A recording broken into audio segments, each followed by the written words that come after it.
The Prime Minister has arrived at the venue.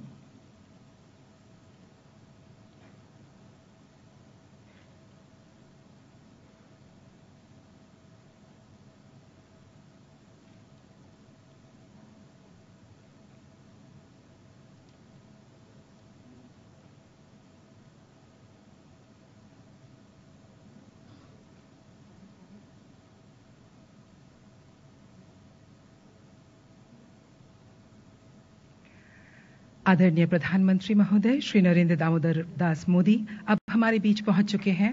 आप सभी से अनुरोध है तालियों से उनका स्वागत करें।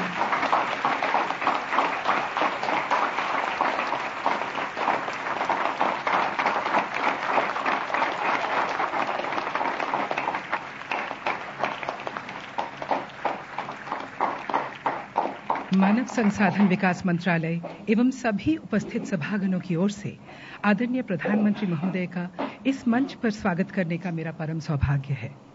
अब मैं माननीय केंद्रीय मानव संसाधन विकास मंत्री श्रीमती स्मृति जुबिन ईरानी जी से निवेदन करती हूं कि वे फूलों की लालिमा से सम्मानित करते हुए प्रधानमंत्री महोदय एवं सभी विद्यार्थी व अन्य अतिथियों का अपने शब्दों में स्वागत करें।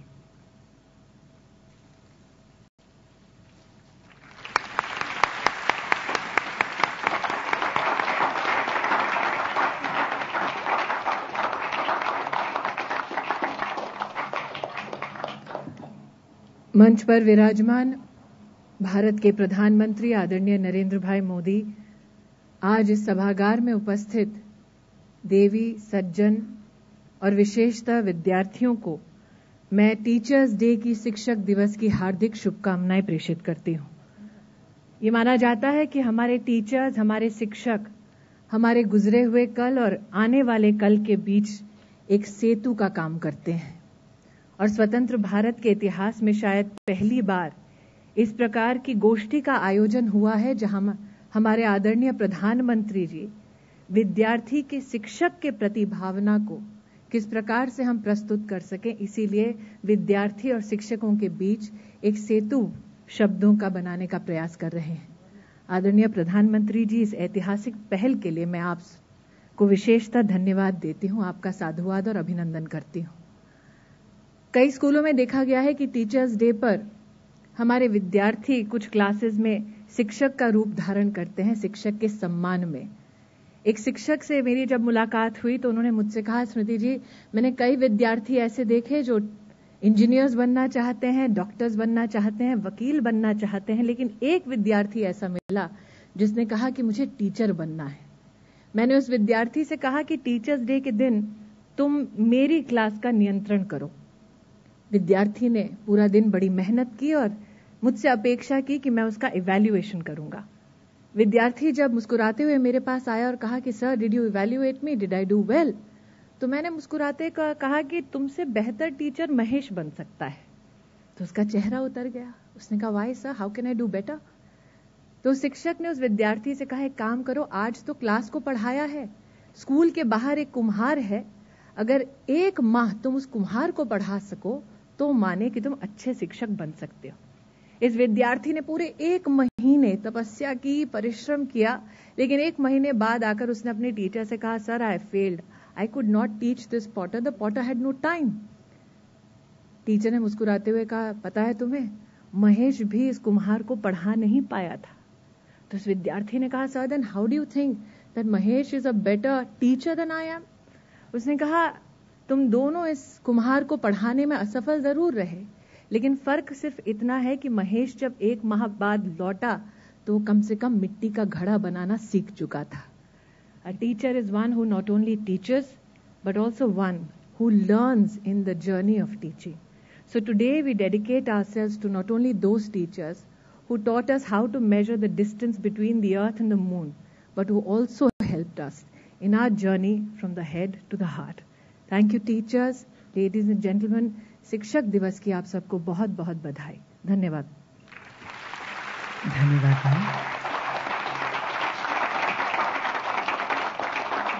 भारत के द्वितीय राष्ट्रपति श्री सर्वपल्ली राधाकृष्णन, जिनकी जन्मतिथि पर शिक्षक दिवस मनाया जाता है, आज भी शिक्षकों को प्रेरित एवं विद्यार्थियों को अभिभूत करते हैं। आइए विद्यार्थियों के ही शब्दों में इस प्रेरणा के अद्भुत स्रोत के बारे में जानें। सबसे पहले आ रहे हैं राजकीय प्रतिभा विकास विद्यालय सिविल लाइंस के कथन सूरी।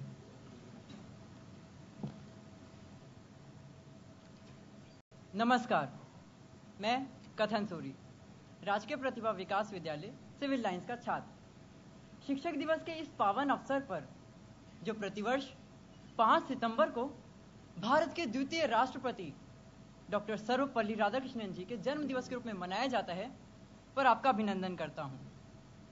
डॉक्टर सर्वपल्ली राधाकृष्णन जी ने अपना संपूर्ण जीवन शिक्षा को ही समर्पित कर दिया और जीवन पर्यंत कुछ नया सीखने की प्रवृत्ति ने उन्हें हमेशा एक विद्यार्थी ही बनाए रखा। डॉक्टर राधाकृष्णन न केवल शिक्षा जगत के मानदंड, महान वक्ता, राजनीतिविद थे, अपितु वे भारतीय संस्कृति, दर्शन एवं अध्यात्म के भी शिखर पुरुष थे। इन्हीं विशेषताओं से परिपूर्ण व्यक्तित्व डॉक्टर सर्वपल्ली राधाकृष्णन जी को 1954 में देश के सर्वोच्च नागरिक सम्मान भारत रत्न से भी नवाजा गया। मैं माननीय प्रधानमंत्री श्री नरेंद्र मोदी जी एवं उपस्थित अन्य गणमान्य विभूतियों के समक्ष डॉक्टर सर्वपल्ली राधाकृष्णन जी के जीवन से संबंधित कुछ संस्मरण प्रस्तुत करते हुए अपने आप को गौरवान्वित महसूस कर रहा हूं। तो अब मैं डॉक्टर राधाकृष्णन जी के जीवन की एक घटना का उल्लेख करना चाहूंगा, जिससे हमें पता चलता है कि उन्होंने अपने पहनावे के ढंग को किसी बाहरी दबाव के कारण बदला नहीं। बात उस समय की है जब डॉक्टर राधाकृष्णन जी को भाषण देने के लिए विदेश जाना था, तो उन्होंने अपनी भारतीय पोशाक धारण की और विदेशी सभा को अपनी पारंपरिक वेशभूषा में ही संबोधित किया। यह डॉक्टर राधाकृष्णन जी की भारतीय संस्कृति के प्रति आस्था एवं सम्मान को प्रकट करती है। सभा में उपस्थित कुछ लोग शायद इस बात से अपरिचित हों कि डॉक्टर राधाकृष्णन जी ने दर्शन शास्त्र का अध्ययन परिस्थितिवश किया, न कि अपनी इच्छा से। पारिवारिक आर्थिक तंगी के कारण उन्होंने अपने चचेरे भाई की दर्शन शास्त्र की पुस्तकों से ही अध्ययन किया और इस आकस्मिक निर्णय ने उनके शैक्षिक जीवन की दिशा को ही बदल दिया और इस क्षेत्र में उन्होंने विद्वता हासिल की। तो ऐसे थे हमारे प्रतिभाशाली डॉक्टर सर्वपल्ली राधाकृष्णन जी। इन्हीं शब्दों के साथ मैं अपनी वाणी को विराम देना चाहूंगा। धन्यवाद। धन्यवाद। मैं आपसे अनुरोध करूंगी कि आप मंच पर आएं और प्रधानमंत्री जी से उनके आशीर्वाद का एक संस्मरण लें।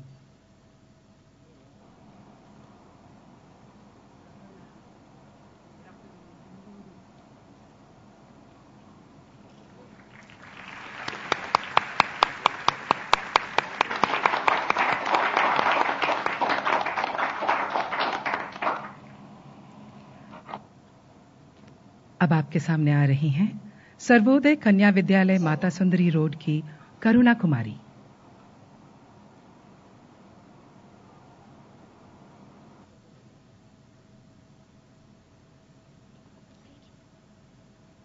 Honorable Prime Minister, Sir, Minister of HRD, and the other distinguished guests, I would like to extend a very warm-hearted welcome to all of you.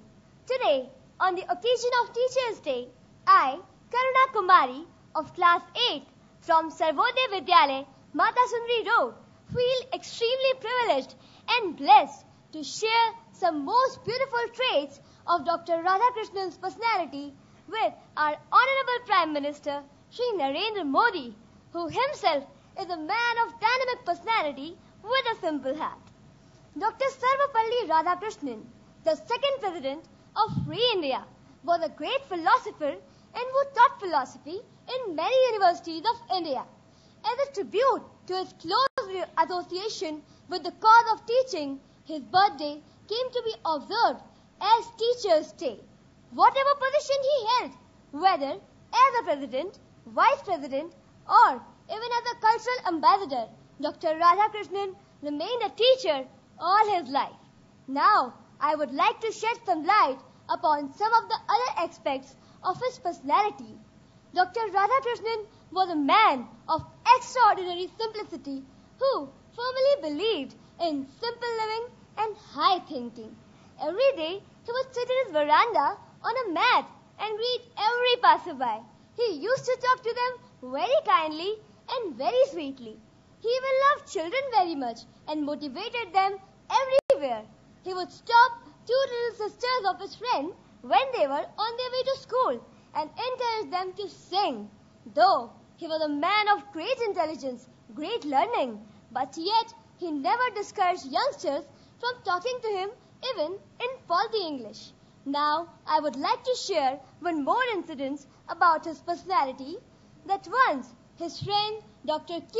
Ishwara Dutt, who was the channel editor of the book The Man and Its Evolution, handed one of his essays on Ruskin Bond to Dr. Radhakrishnan. He went through it in detail, just like a typical school teacher. He smiled many times while reading the essay, but he didn't discourage him or give him any serious advice. All he said after reading the whole essay was, "Be simple, direct, and pointed." So you people see that such a man of great ethics was he. Today, Dr. Sarvapalli Radhakrishnan is not among us, but his nature, his reflection can be seen in each and every teacher. So I salute the whole teaching fraternity. Thank you very much. Thank you, Karna. That was beautiful. Would you come onto the stage now and accept the Prime Minister's blessings, my dear?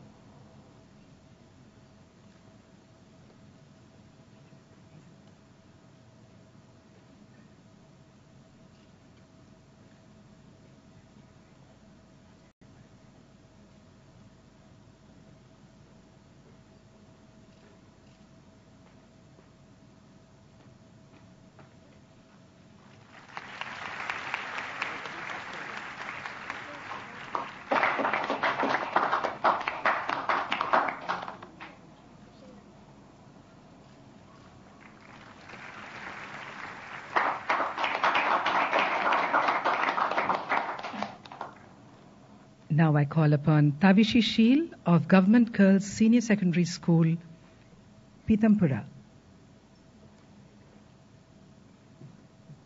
I am Tavishi of class 10th from GGSS School, SC Block, Pitampura. A very hearty good afternoon to the Honorable Prime Minister, the HRD Minister, and all the other dignitaries present here. Today, it's my proud privilege to speak few words on our former President, Dr. Sarvapalli Radhakrishnan. Dynamic in personality, quiet in nature, just in decision, prompt in action, simple in dress, austere in habits. Such was our revered Dr. Radhakrishnan. He was a loving person and a lovely emblem of our age-old Indian culture and civilization. On the auspicious occasion of Teachers' Day, we all feel proud to remember him as the great guru of all times. He was the multifaceted personality who always propagated the idea of Vasudhaiva Kutumbakam, meaning the whole world is a family. According to him, on this occasion, every teacher must take this pledge that they will make their students good human beings and not some mere scientist or engineer. In a very interesting incident, once at Mysore University, one of his students asked him whether he had been abroad for his education. He simply replied, "No, but I will go there to teach." Such was his determination, and he did go abroad to teach. He was very friendly with his students, and when going to Calcutta University, he was given a very unique farewell by his students, where his carriage was pulled by his students instead of the horses. Isn't it unique? It is. As told by one of his students, once at Calcutta University, one of his students said, as told by one of his students, at the Calcutta University, a philosopher gave a speech for about 50 minutes, but the audience could not get him. Then, Dr. Radhakrishnan got up and spoke the gist within 10 minutes. Surprisingly, whole audience was satisfied. Such was our great Dr. Radhakrishnan, an eloquent speaker, a philosopher, a biographer, and what not. Above all these, he was a good human being and the precious jewel of our nation. Thank you. Thank you, Tavishi. May I request you to come onto the stage now, please?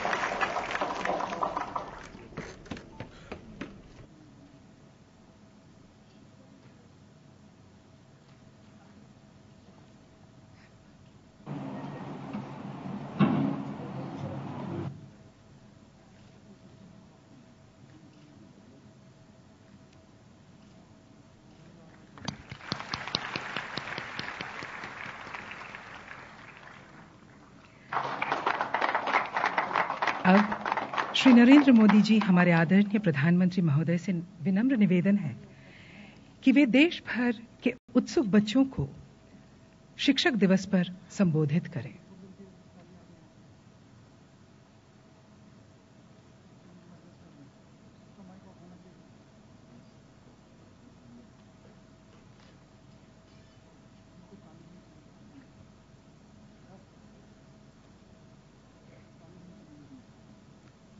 देश भर में भिन्न भिन्न स्कूलों में बैठे हुए और इस समारोह में उपस्थित सभी प्यारे विद्यार्थी दोस्तों,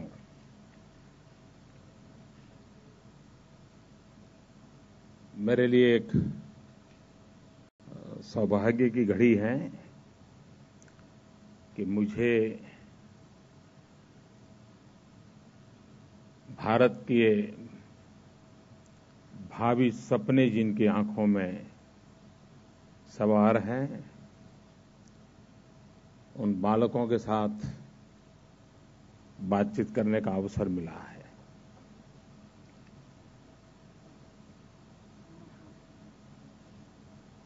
आज शिक्षक दिवस है। धीरे धीरे इस प्रेरक प्रसंग की अहमियत कम होती जा रही है। शायद बहुत से सारे स्कूल होंगे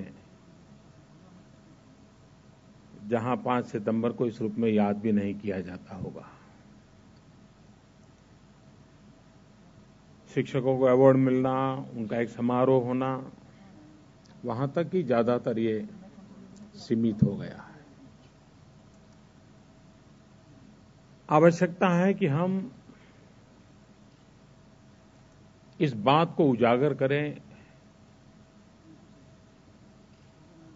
समाज जीवन में शिक्षक का महात्म्य क्या है।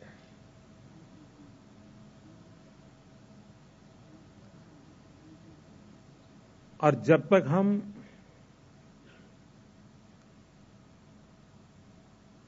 उस महात्म्य को स्वीकार नहीं करेंगे, न शिक्षक के प्रति गौरव पैदा होगा, न शिक्षक के माध्यम से नई पीढ़ी में परिवर्तन में कोई ज्यादा सफलता प्राप्त होगी। और इसलिए इस एक महान परंपरा को समयानुकूल परिवर्तन करके अधिक प्राणवान कैसे बनाया जाए, अधिक तेजस्वी कैसे बनाया जाए, और इस पर एक चिंतन बहस होने की आवश्यकता है। क्या कारण है कि बहुत ही सामर्थ्यवान विद्यार्थी टीचर बनना पसंद क्यों नहीं करते? इस सवाल का जवाब हम सबको खोजना पड़ेगा। एक वैश्विक परिवेश में ऐसा माना जाता है कि सारे दुनिया में अच्छे टीचरों की बहुत बड़ी मांग, अच्छे टीचर मिल नहीं रहे हैं। भारत युवा देश है। क्या भारत ये सपना नहीं दे सकता है? हमारे देश से बहुत ही उत्तम प्रकार के टीचर हम एक्सपोर्ट करेंगे। और आज जो बालक है उसके मन में इच्छा नहीं जगा सकते कि हां, मैं भी एक अच्छा टीचर बनके देश और समाज के लिए काम आऊंगा। ये भाव कैसे जगे? डॉक्टर सर्वपल्ली राधाकृष्णन जी ने एक उत्तम सेवा इस देश की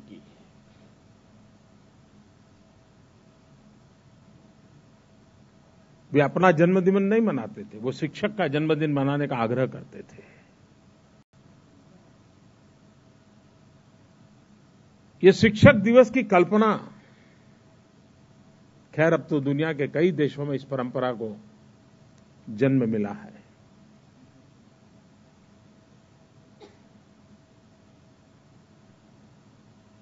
दुनिया में किसी भी बड़े व्यक्ति को पूछिए,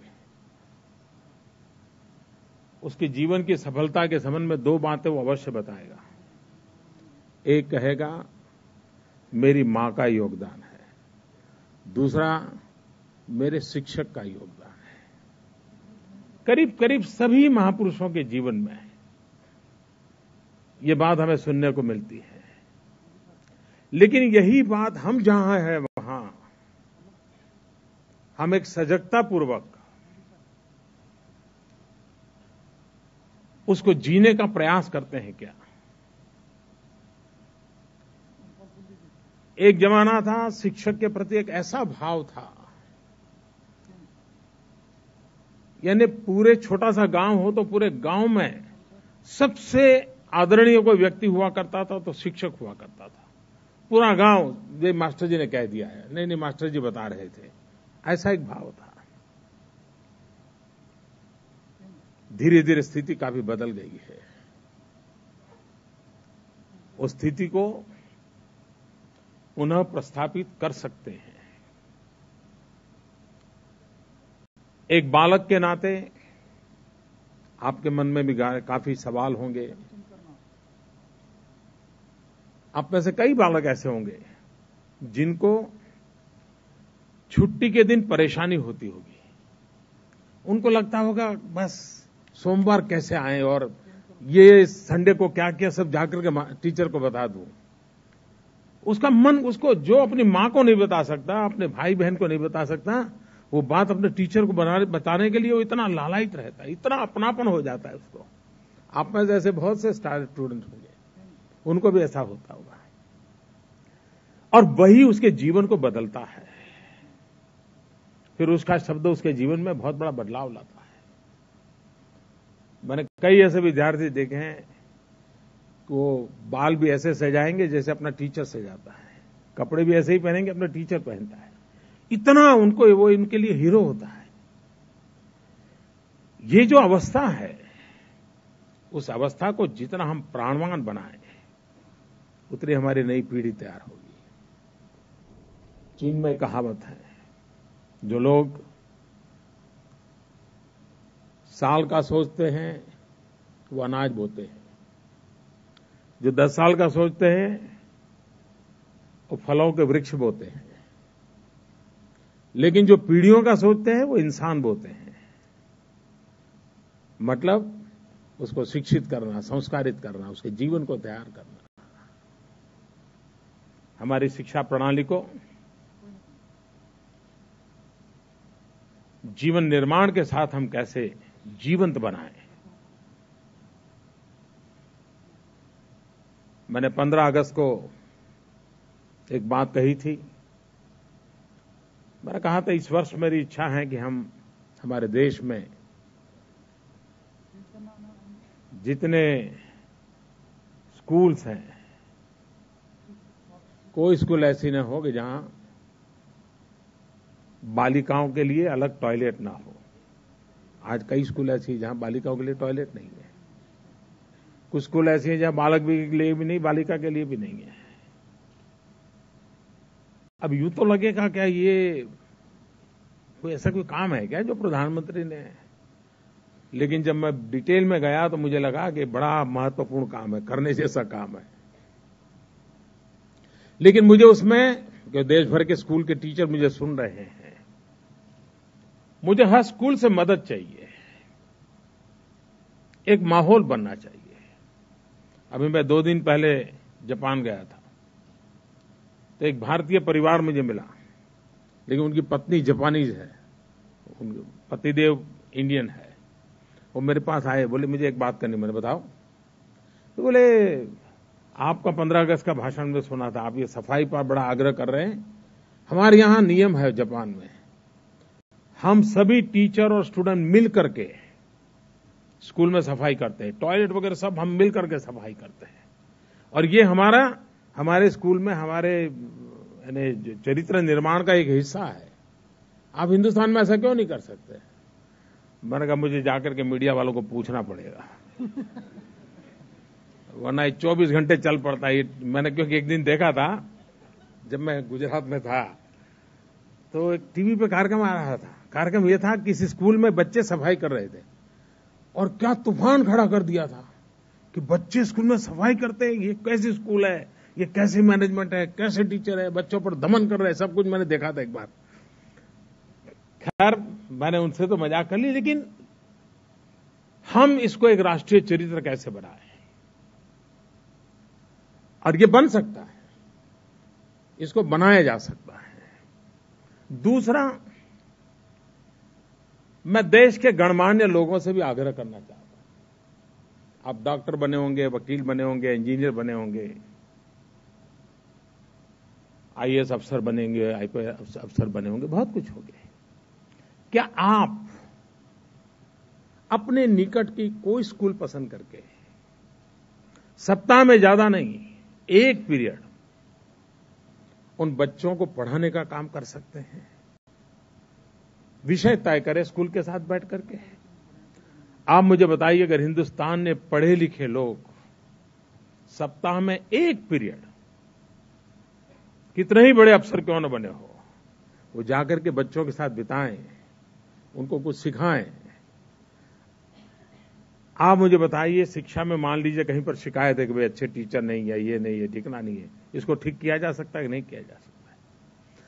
हम राष्ट्र निर्माण को एक जन आंदोलन में परिवर्तित करें, हर किसी की शक्ति को जोड़ें।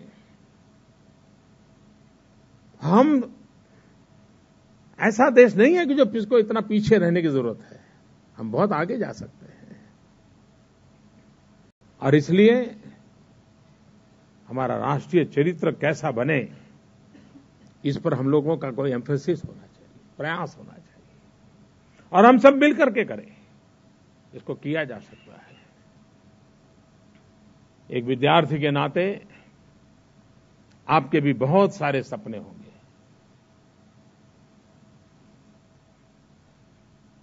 मैं नहीं मानता हूं जिंदगी में परिस्थितियां किसी को भी रोक पाती हैं, नहीं रोकती हैं, अगर आगे बढ़ने वाले के इरादों में दम हो। और मैं मानता हूं हमारे देश के नौजवानों में, इन बालकों में वो सामर्थ्य है। उस सामर्थ्य को लेकर के वे आगे बढ़ सकते हैं। टेक्नोलॉजी का महात्म्य बहुत बढ़ रहा है। मैं सभी शिक्षकों से आग्रह करता हूं,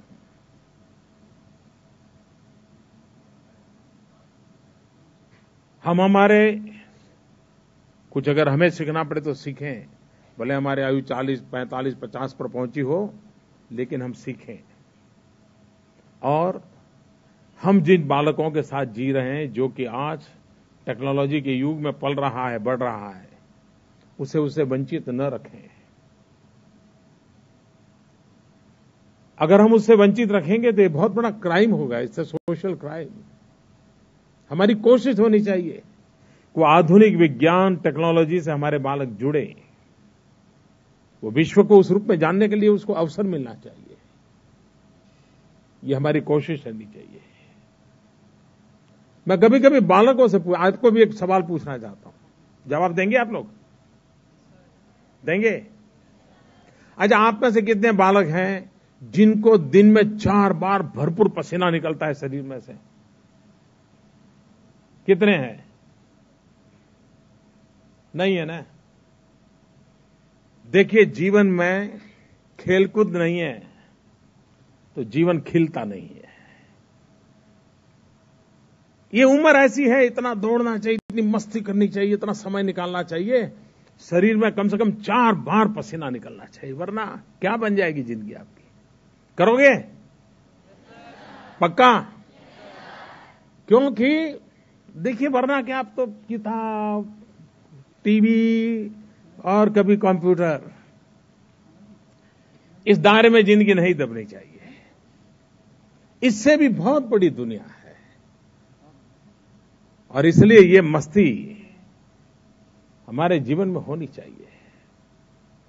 आप लोगों में से कितने हैं जिनको पाठ्यक्रम के सिवाय किताबें पढ़ने का शौक है? ऐसे कितने हैं? चलिए, बहुत अच्छी संख्या में है। ज्यादातर जीवन चरित्र पढ़ने का शौक ऐसे कितने हैं? वो संख्या बहुत कम है। मेरा विद्यार्थियों से आग्रह है, जिसका भी आपको पसंद हो, जीवन चरित्र पढ़ना चाहिए। जीवन चरित्र पढ़ने से हम इतिहास के बहुत निकट जाते हैं, क्योंकि उस व्यक्ति के संबंध में जो लिखा जाता है उसके नजदीक के इतिहास को हम भली भांति जानते हैं। और जरूरी नहीं है कि एक ही प्रकार के जीवन को पढ़ें। किसी खेलकूद में किसी कोई आगे बढ़ा है और उसका जीवन चरित्र है तो वो पढ़ना चाहिए। सिने जगत में किसी ने प्रगति की है, उसका जीवन पढ़ने को मिलता है तो वो पढ़नी चाहिए। व्यापार जगत में किसी ने प्रगति की है, उसका जीवन चरित्र मिलता है तो उसको पढ़ना चाहिए। साइंटिस्ट के रूप में किसी ने काम किया तो उसका जीवन पढ़ना चाहिए। लेकिन जीवन चरित्र पढ़ने से हम इतिहास के काफी निकट और बाय एंड लार्ज सत्य को समझने की भी सुविधा पड़ती है। और इसलिए हमारी कोशिश रहनी चाहिए, वरना आजकल तो आप लोगों को वो आदत है कि नहीं, पता नहीं, हर काम गूगल गुरु करता है। कोई भी सवाल है, गूगल गुरु के पास चले जाओ। इंफॉर्मेशन तो मिल जाती है, ज्ञान नहीं मिलता है, जानकारी नहीं मिलती है। और इसलिए हम सब उस दिशा में प्रयास करें। मुझे बताया गया है कि कुछ विद्यार्थियों के मन में सवाल भी हैं, तो मुझे अच्छा लगेगा उन सबसे गप्पे गोष्ठी करना। बहुत हल्का फुल्का का माहौल बना दीजिए, जरा गंभीर रहने की जरूरत नहीं है। आपके शिक्षक ने कहा होगा हाथ ऐसा मत करो, यूं मत करो, ऐसा सब कहा होगा ना। हाँ, तो आपके शिक्षक ने जो कहा है वो यहां से जाने के बाद उसको पालन कीजिए। हैं? अभी हंसते खेलते आराम से बैठिए और हम बातें करेंगे। फिर एक बार आप सबको मेरी बहुत शुभकामनाएं। टीचर्स डे पर देश के सभी शिक्षकों को मैं प्रणाम करता हूं, शुभकामनाएं देता हूं। और हम जैसे अनेकों के जीवन में बनाने में शिक्षकों का बहुत बड़ा रोल है, उस सबका ऋण स्वीकार करता हूं। बहुत बहुत धन्यवाद। धन्यवाद माननीय। मुझे विश्वास है कि आपके शब्दों में न केवल बच्चों को अपितु शिक्षकों को भी प्रेरित किया है और बेहतर होने का सपना देखने का। 15 अगस्त का संकल्प, जिसका अभी आदरणीय प्रधानमंत्री जी ने उल्लेख भी किया, उसी संकल्प को कार्यान्वित करते हुए आज माननीय प्रधानमंत्री महोदय स्वच्छ भारत स्वच्छ विद्यालय अभियान की विवर्णिका का विमोचन करेंगे।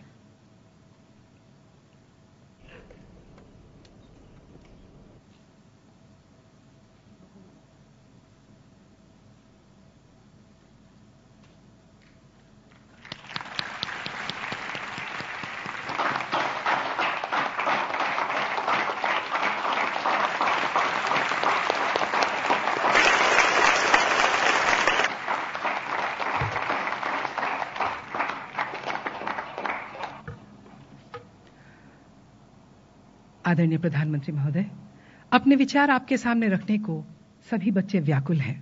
आपकी अनुमति से हम कुछ प्रश्न इन बच्चों से सुन लें जो वे आपके निमित्त करना चाहते हैं।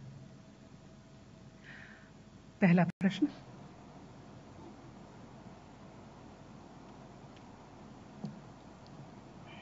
नमस्कार सर, मैं अक्षय, कक्षा 11वीं बी का छात्र। सर्वोदय शाह शिक्षा उच्चतर माध्यमिक विद्यालय नानकपुरा मोतीबाग नंबर 2 से हूँ। सर, जब आप प्रधानमंत्री बने तो गांधीनगर से नई दिल्ली आने पर आपको कैसा महसूस हो रहा है और आपकी गतिविधियों में क्या बदलाव आया है? फर्क तो बहुत लग रहा है। एक तो मुझे समय नहीं मिला है अभी दिल्ली देखने का। ऑफिस से घर, घर से ऑफिस, यही मेरा क्रम चल रहा है। लेकिन मैं समझता हूं आप पूछना क्या चाहते हैं। वैसे कोई बड़ा फर्क मैं महसूस नहीं करता। मुख्यमंत्री के कार्य में और प्रधानमंत्री के कार्य में विषय वस्तु बदलते होंगे, दायरा बदलता होगा, जिम्मेवारियां जरा ज्यादा बढ़ती होगी, लेकिन व्यक्ति के जीवन में कोई ज्यादा फर्क नहीं आता है। उतनी ही मेहनत करनी पड़ती है, शायद थोड़ी ज्यादा करनी पड़ती है, उतना ही जल्दी उठना पड़ता है, देर रात तक काम करना पड़ता है। और राज्य में थे तो एक आध शब्द इधर उधर हो जाए तो बड़ा टेंशन नहीं रहता था। यहां रहता है कि कहीं देश का नुकसान न हो जाए, कोई ऐसी बात न हो जाए कि देश का नुकसान न हो जाए, तो थोड़ा ज्यादा ही कॉन्शियस रहना पड़ता है। लेकिन मैं इतना कह सकता हूं कि मुख्यमंत्री कार्य का अनुभव होने के कारण इस दायित्व को संभालने में, समझने में और अफसरों के साथ काम लेने में मुझे कोई ज्यादा दिक्कत नहीं आई। बहुत सरलता से मैं इसको कर पाया। और आगे देखेंगे कोई अगर ऐसा बदलाव नजर आए तो। Thank you sir. Thank you. धन्यवाद सर। अगला प्रश्न।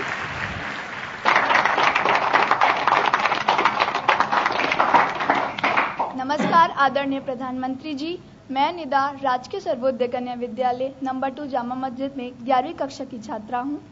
सर, मैं आपसे ये प्रश्न करना चाहती हूं कि सर, आपके जीवन में किसका सबसे अधिक योगदान रहा है, आपके अनुभवों का या आपके शिक्षकों का? बड़ा टिकलिश सवाल है। क्योंकि हमें पढ़ाया जाता है कि अनुभव ये सबसे बड़ा शिक्षक है, ऐसा कहा जाता है। लेकिन मैं जरा उसको अलग तरीके से समझाता हूं। अगर आपको सही शिक्षा नहीं मिली है तो अनुभव भी आपको बर्बाद करने का कारण भी बन सकता है या आगे बढ़ने का अवसर ही बन सकता है।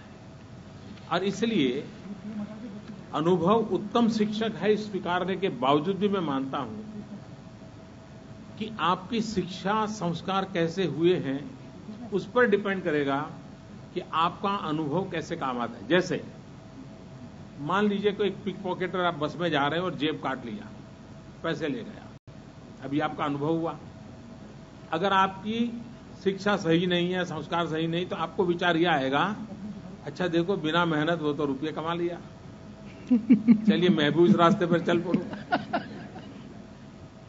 अगर आपकी शिक्षा अच्छी है, संस्कार अच्छे हैं, सोच अच्छी है, तो विचार आएगा, अच्छा तो मैं अलर्ट नहीं रहा, मैंने सही ठिकाने पर पैसे रखे नहीं थे, मुझे जितना जागरूक रहना चाहिए नहीं रख रहा था, और उसके कारण मेरे पैसे चले गए। तो वो एक ही चीज से दो अनुभव लिए जा सकते हैं। लेकिन अनुभव लेने का आधार वो बनता है कि आपकी शिक्षा कैसी हुई है। और इसलिए मेरे जीवन में शिक्षा का भी, शिक्षकों का भी, संस्कार का भी उतना ही महत्व रहा है जितना मैं अनुभव में से अच्छी अच्छी चीजें पकड़ने लग गया। तो मेरे लिए दोनों का उपयोग हुआ है। धन्यवाद। धन्यवाद। तीसरा प्रश्न।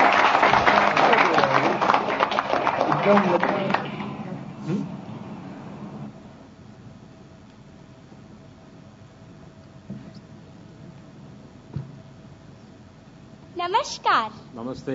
मेरा नाम है।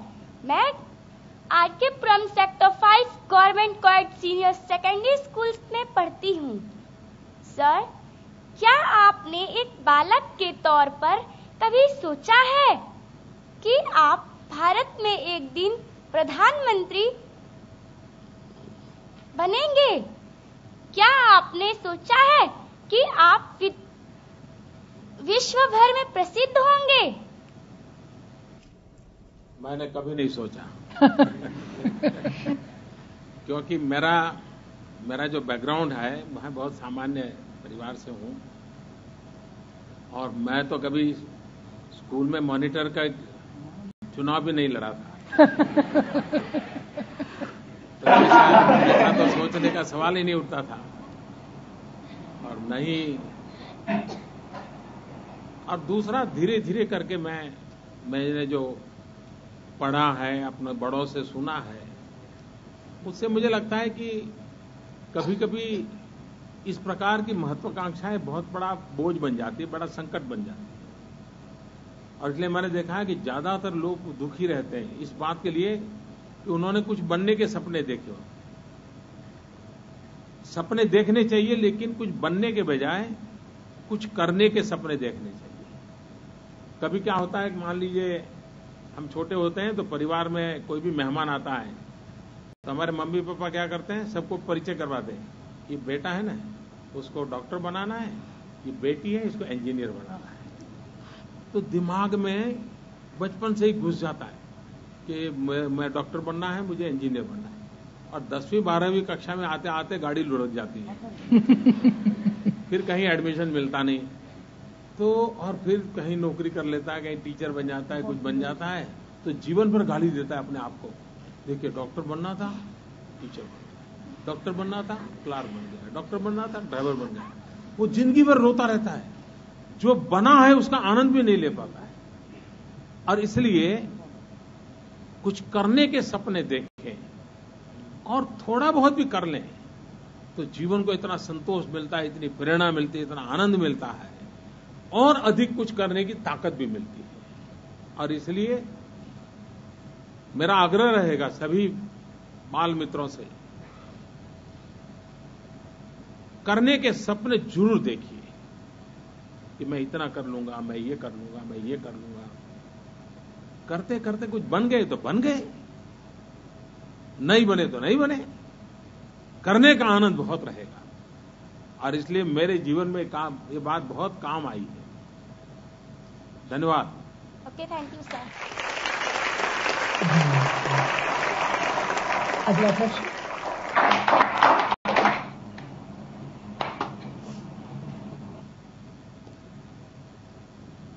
नमस्कार श्रद्धेय प्रधानमंत्री महोदय, मैं चिराग बंसल जवाहर नवोदय विद्यालय मुंगेशपुर दिल्ली की कक्षा 11वीं का छात्र हूं।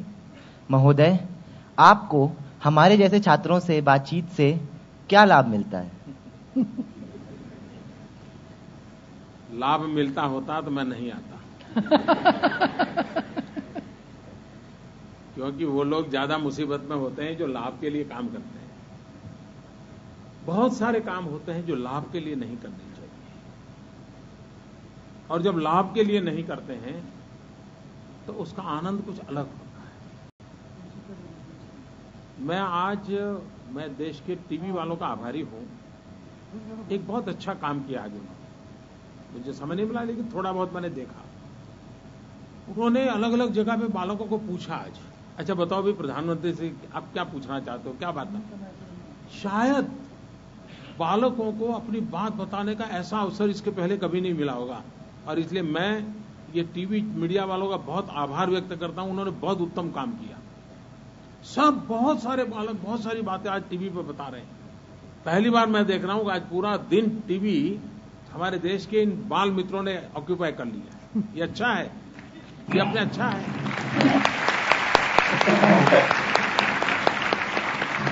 और मैं मानता हूं यही मेरे सबसे बड़ा लाभ हुआ है, वरना देश हमारे चेहरे देख देख करके थक गया है। आप लोगों के चेहरे देखता है तो पूरा देश खिल उठता है, आपकी बातें सुनता है। मुझे भी इतने बालकों की बातें इतना आनंद आ रहा था, वाह हमारे देश के बच्चे कितना बढ़िया सोचते हैं।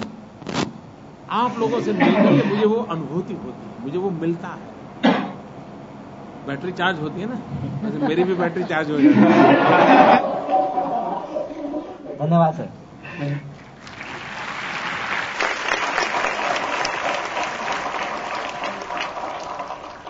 आइए बेटा पूछिए। A hearty good afternoon to all of you. Honorable Prime Minister, sir, I am Prerna of class 10 from Kendriya Vidyalaya Pragati Vihar.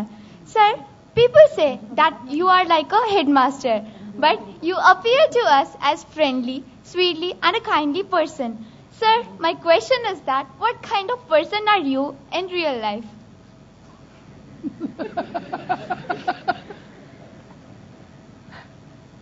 मैं एक छोटी घटना बताता हूँ।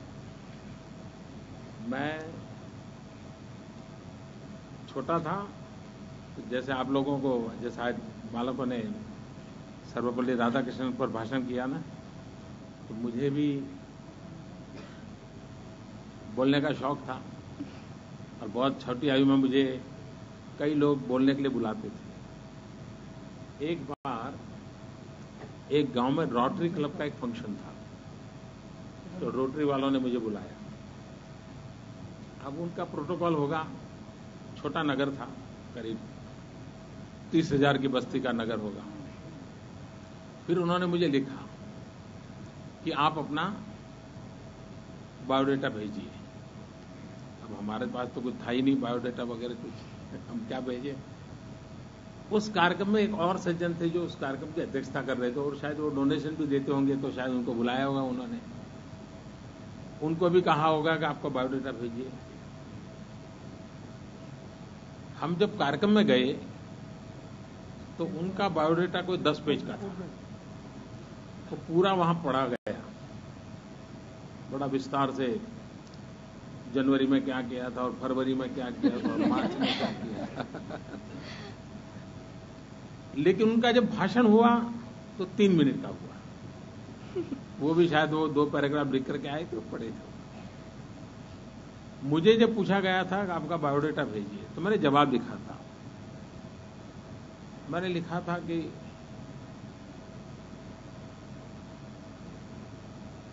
हर कोई इंसान, हमारे शास्त्र कहते हैं कि मैं कौन हूं, इसका जवाब खोज रहा है।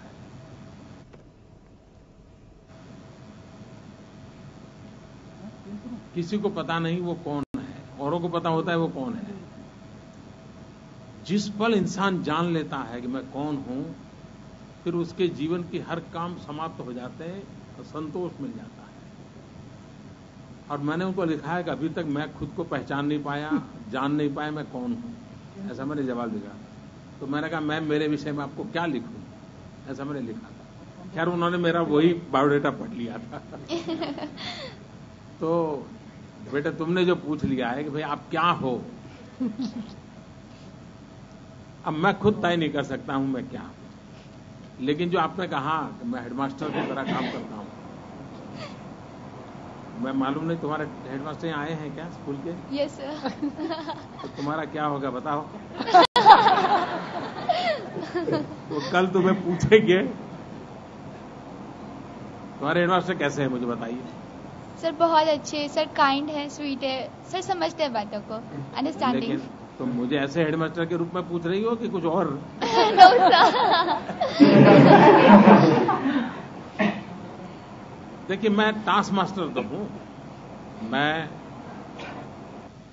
काम खुद भी बहुत करता हूं और काम खूब लेता भी, और समय पे काम हो इसका आग्रही भी।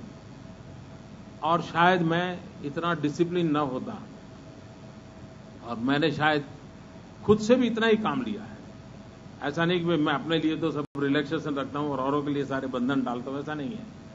और इसलिए मैंने 15 अगस्त को सार्वजनिक रूप से हमारे सरकारी अफसरों को कहा था, अगर आप 11 घंटे काम करेंगे तो मैं 12 घंटे को तैयार हूं, अगर आप 12 घंटे काम करें तो मैं 13 घंटे काम करने को तैयार हूं। तो उस रूप में मैं काम करता हूं। बाकी तो मैं नहीं जानता हूं, अगर तुम्हारी स्कूल के जो हेडमास्टर हैं वो अच्छे हैं और मुझे उस रूप में देखती हो तो I am thank you for you. Thank you sir, thank you sir.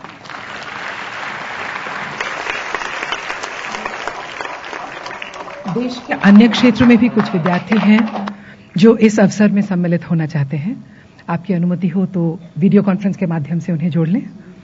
तो आइए शुरू करते हैं उत्तर पूर्व में इम्फाल से। Good afternoon, Honorable Sir. My name is Nixon Singh Lashram and I am currently studying in 12th Science at Navodaya Vidyalaya Khumbong, Imphal West, sir. We wish you a happy Teacher's Day, sir. And Honorable Sir, I want to ask the question. Sir, how can I become a Prime Minister of India, sir?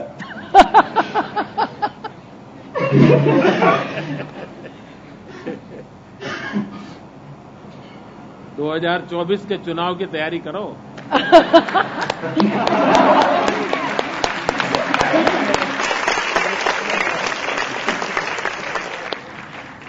और इसका मतलब ये होगा कि तब तक मुझे कोई खतरा नहीं है।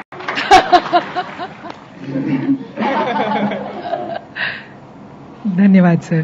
देखिए, भारत एक लोकतांत्रिक देश है और हमारे संविधान निर्माताओं ने हमें इतनी बड़ी सौगात दी है कि हिंदुस्तान की जनता का अगर आप विश्वास जीत लेते हैं, देश की जनता का प्रेम संपादन कर सकते हैं, तो हिंदुस्तान का कोई भी बालक इस जगह पर पहुंच सकता है। मेरी आपको बहुत शुभकामनाएं हैं और जब आपके प्रधानमंत्री पद के शपथ हो तो मुझे शपथ समारोह में जरूर बुलाना।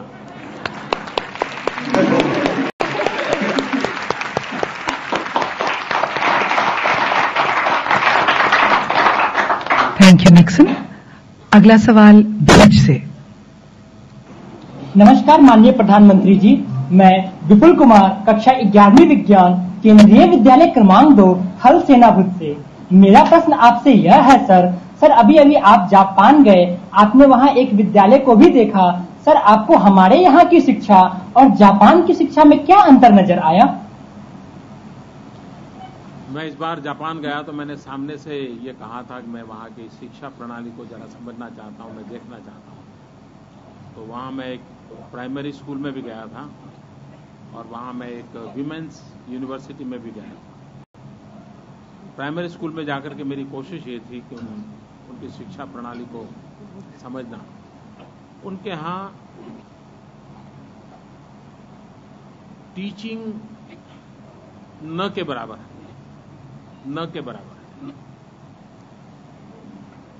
आपको लगता होगा कि ऐसी कैसी स्कूल जहाँ टीचिंग ही नहीं है, लेकिन वहाँ 100% लर्निंग है।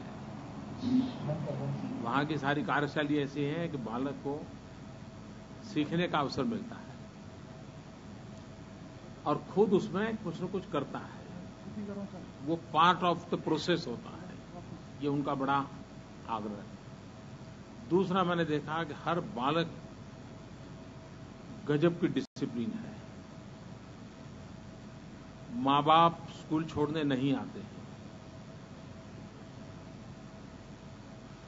नियम है, माँ बाप स्कूल छोड़ने नहीं आएंगे। पद्धति यह है कि हर 25 कदम पर पेरेंट्स खड़े रहते हैं और उस यूनिफॉर्म वाले बालक वहां से निकलते हैं तो एक पेरेंट उस बालक को 25 कदम दूर दूसरे पेरेंट को निगरानी में हैंडओवर करता है। जाता नहीं है, देता है। इसके कारण क्या हुआ है कि सभी पेरेंट्स सब बच्चों के साथ समान ट्रीटमेंट देते हैं। अपने ही बच्चों को संभाल के लाना, बढ़िया गाड़ी में ला करके छोड़ देना, ऐसा नहीं। हर एक बच्चों को अपने स्कूल पैदल जाते हैं, जाते समय पेरेंट्स उनको देखते हैं। ये प्रयोग माँ बाप का सभी बच्चों के प्रति समान भाव का एक संस्कार का बड़ा गजब व्यवस्था मेरे मन को छू गई है। तो ऐसी बहुत छोटी छोटी चीजें मैंने ऑब्जर्व की हैं, मुझे काफी अच्छी लगी। टेक्नोलॉजी का भरपूर उपयोग हो रहा है। छोटे छोटे बालक भी टेक्नोलॉजी के माध्यम से चीजों को जानने समझने की कोशिश करते हैं। दो चीजों पर ज्यादा मैंने देखा है कि एक साइंटिफिक टेम्परामेंट, इस पर उनका काफी यानी प्रोसेस ही ऐसी है कि वो उस प्रकार से सोचता है। डिसिप्लिन सहज है, स्वच्छता बहुत सहज है, और आदर करना, वो थोड़े झुकते हैं आदर करने के, जैसे हम नमस्ते करते हैं हर एक के व्यवहार में नजर आता है, हर एक के व्यवहार में नजर आता है। तो ये संस्कारों के कारण होता है। तो हमारे में और उनमें इन बातों में तो काफी बड़ा फर्क नजर आया मुझे। धन्यवाद sir.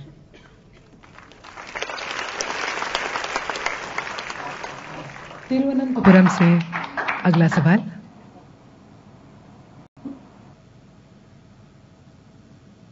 Yes, Thiruvananthapuram, you can start. Thiruvananthapuram, Good evening, Honorable Prime Minister, sir. This is Rakshanya Shekhar of Class 11 from Kendra Vidyalaya Pattam, Tiruvananthapuram.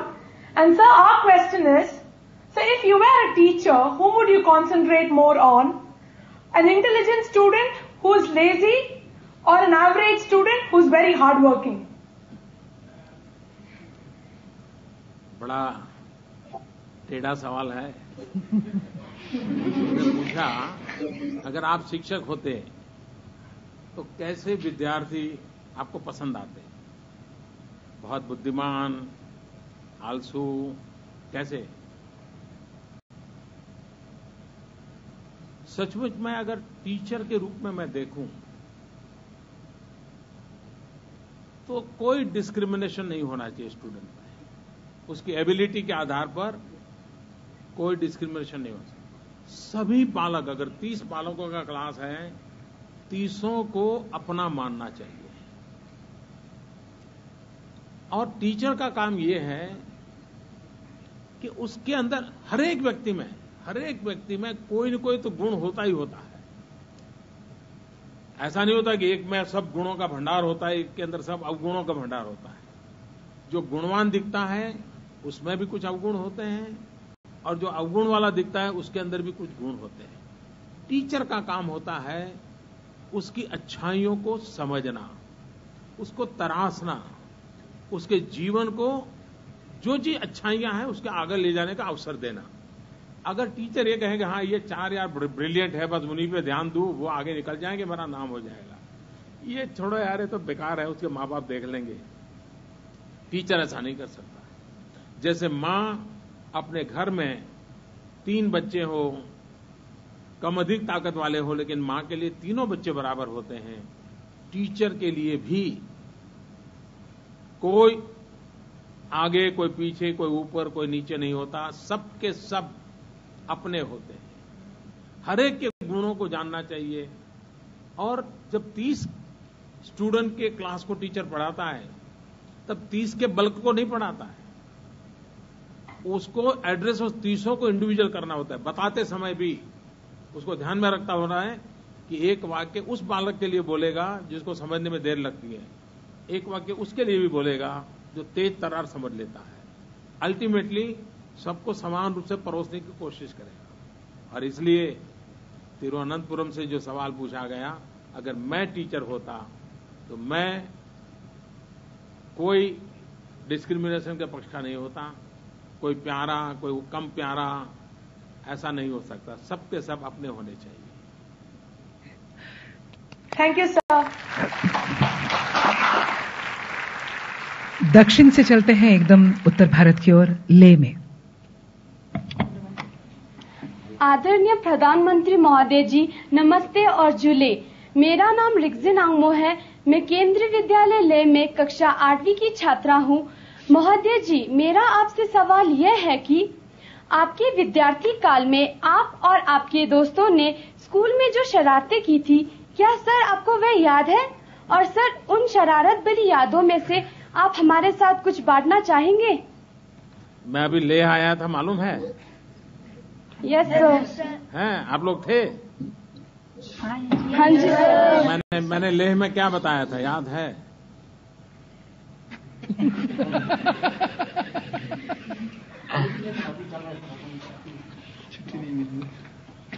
मैं पहले बहुत आता था ले, और जब मैं ले आता था तो ये दिल्ली के हमारे जो साथी थे वो मुझे कहते थे, मोदी जी ले जा रहे हो, तो आते समय वहां से गोभी आलू जरूर ले आना।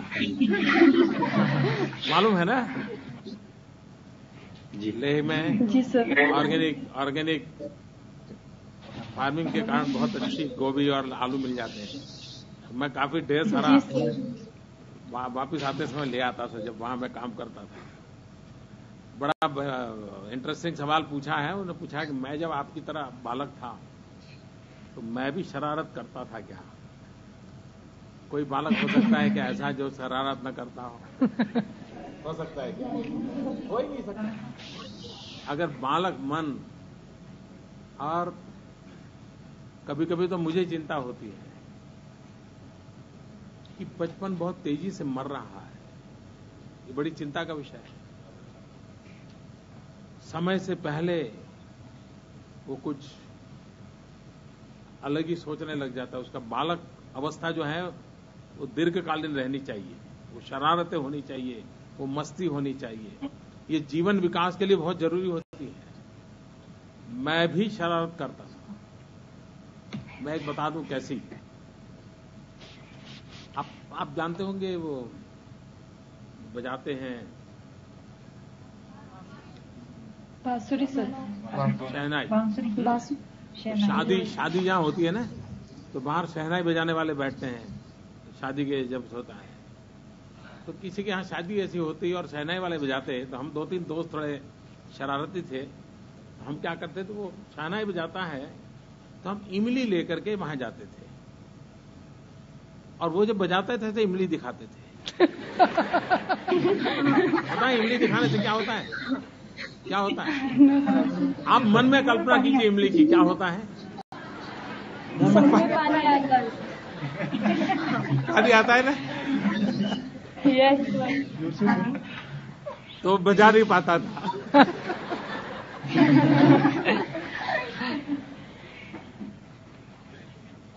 हमें वो मारने के लिए दौड़ता था। लेकिन आप ये नहीं करोगे ना? No sir. Do you follow what I said about shehnai? No sir. Do you follow what I was talking? Yes sir. और एक जरा और थोड़ी जरा अच्छी नहीं लगने वाली बात बताऊं? लेकिन आप प्रॉमिस करिए आप लोग नहीं करेंगे। पक्का? पक्का? Yes sir. Yes sir. हम किसी की शादी होती थी तो चले जाते थे और लोग शादी में खड़े होते हैं तो कोई भी 2 लोग खड़े हैं, कोई लेडी एंड जेंट्स, तो उनके पीछे कपड़े पकड़ के स्टेपलर लगा देते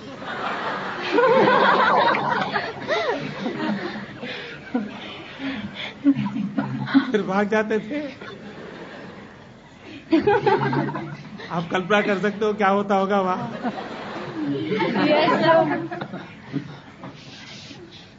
लेकिन आपने मुझे प्रॉमिस किया है आप लोग कोई करेंगे नहीं ऐसा। यस प्रॉमिस ले वाले बताइए प्रॉमिस। Yes sir. हाँ। थैंक यू धन्यवाद श्रीमान जी।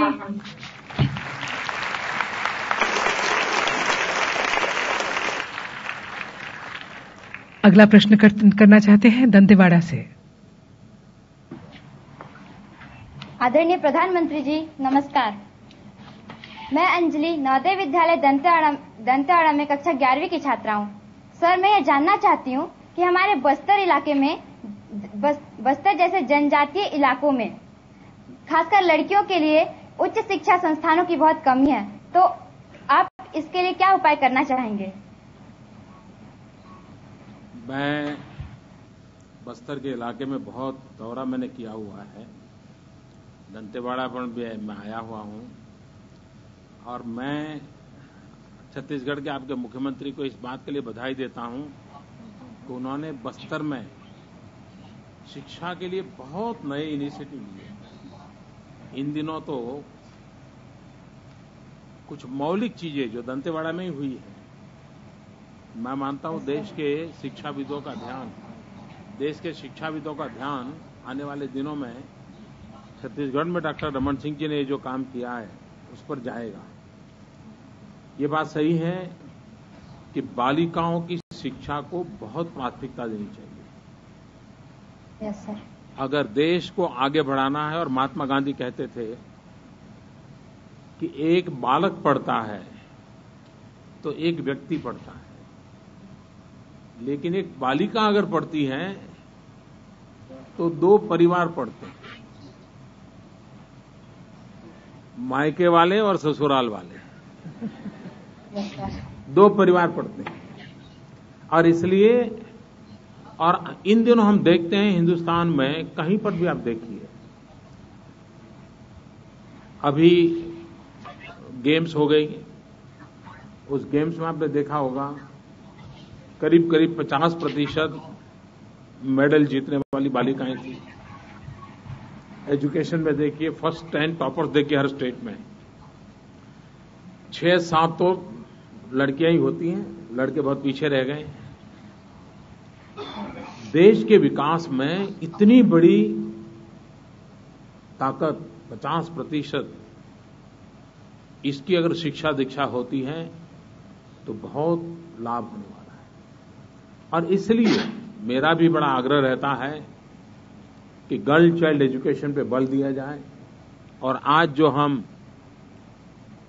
ये जो गर्ल चाइल्ड के लिए टॉयलेट बनाने के पीछे मैं लगा हूं, क्यों? मेरे ध्यान में ऐसा आया था कि बालिका स्कूल जाती है, 3री-4थी कक्षा में आते ही स्कूल छोड़ देती है। पता चला क्यों छोड़ देती है, तो ध्यान में आता था कि बेटियों के लिए अलग टॉयलेट न होने के कारण उसको वहां कंफर्ट नहीं रहता था और उसके कारण पढ़ना छोड़ देती थी। इतनी छोटी सी चीज अगर किसी ने पहले ध्यान दिया होता तो शायद स्थिति और होती। और इन्हीं कारणों से मैं इन दिनों आग्रहपूर्वक लगा हूं, मैं हिंदुस्तान में हमारी सभी स्कूलों में बालकों के लिए, बालिकाओं के लिए टॉयलेट बने। बच्चियां स्कूल तो अब दाखिल हो रही, हर माँ बाप को लगता है कि बेटी को स्कूल दाखिल करें, लेकिन कभी 3री कक्षा तक, कभी 5वीं कक्षा तक, ज्यादा से ज्यादा 7वीं कक्षा तक, और ज्यादातर बच्चियां स्कूल छोड़ देती हैं। हमें ये बच्चियां स्कूल छोड़े नहीं, उनको आगे की शिक्षा कैसे मिले, इस पर मेरा ध्यान है और मैंने इस दिशा में काफी कुछ सोचा है, अभी मैं कर भी रहा हूं और उसके नतीजे नजर आएंगे। लेकिन मुझे खुशी हुई कि बस्तर जिले में आप लोगों को शिक्षा के विषय में इतनी चिंता है, इतना लगाव है, और एक बालिका के मन में से ऐसा जब सवाल आता है ना, तो बहुत आनंद होता है कि वो बालिकाओं की शिक्षा की चिंता एक बालिका कर रही है, वो भी दूर सुदूर बस्तर के जंगलों में से, जहां माओवाद के कारण लहूलुहान धरती हो चुकी है, वहां से शिक्षा की चिंता करने वाली एक बेटी, मैं मानता हूं देश को जगाने की ताकत है इस सवाल में।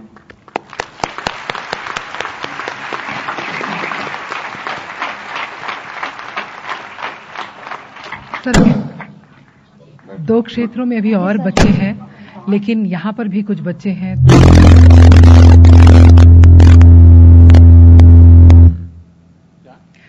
दो क्षेत्रों में अभी बच्चे और हैं जो इंतजार कर रहे हैं, उन्हीं से बात कर लें। हाँ, बिल्कुल।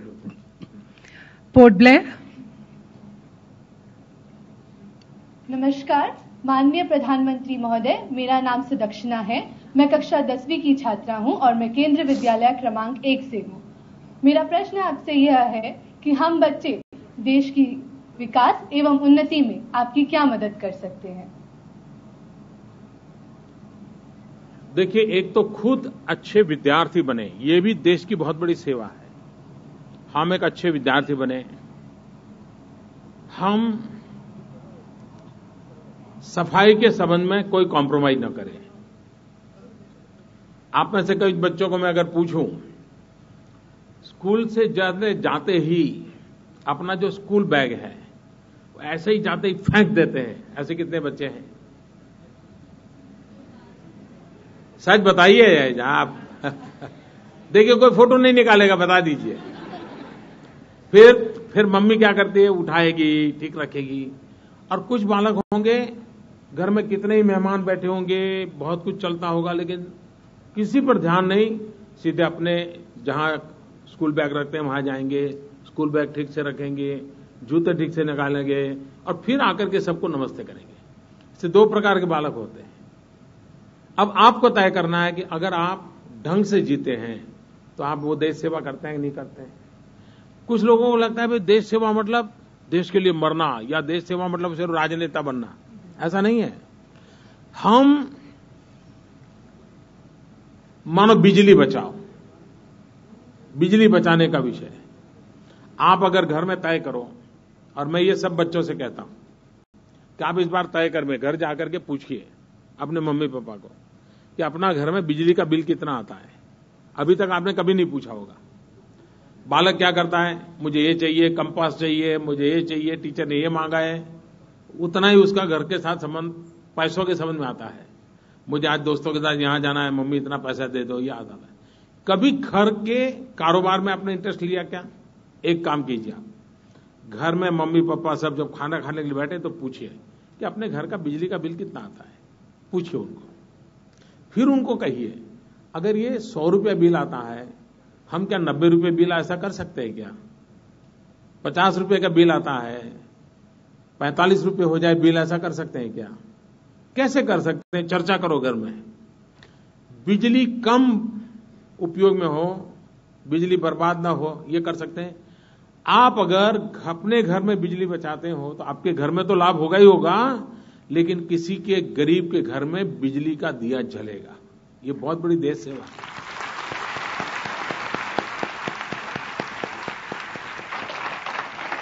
और एक पौधा लगा करके जो हम पर्यावरण की रक्षा करते हैं, वैसी अपना परिवार बिजली बचा करके उतनी ही पर्यावरण की रक्षा कर सकता है। और इसलिए देश सेवा करने के लिए, समाज सेवा करने के लिए कोई बहुत बड़ी बड़ी चीजें करनी नहीं होती हैं। छोटी छोटी चीजों में देशभक्ति का प्रकटीकरण होता है, और उन छोटी छोटी चीजों पर हम ध्यान केंद्रित करें तो उससे बड़ी देश सेवा क्या होती है? वही बहुत बड़ी देश सेवा है।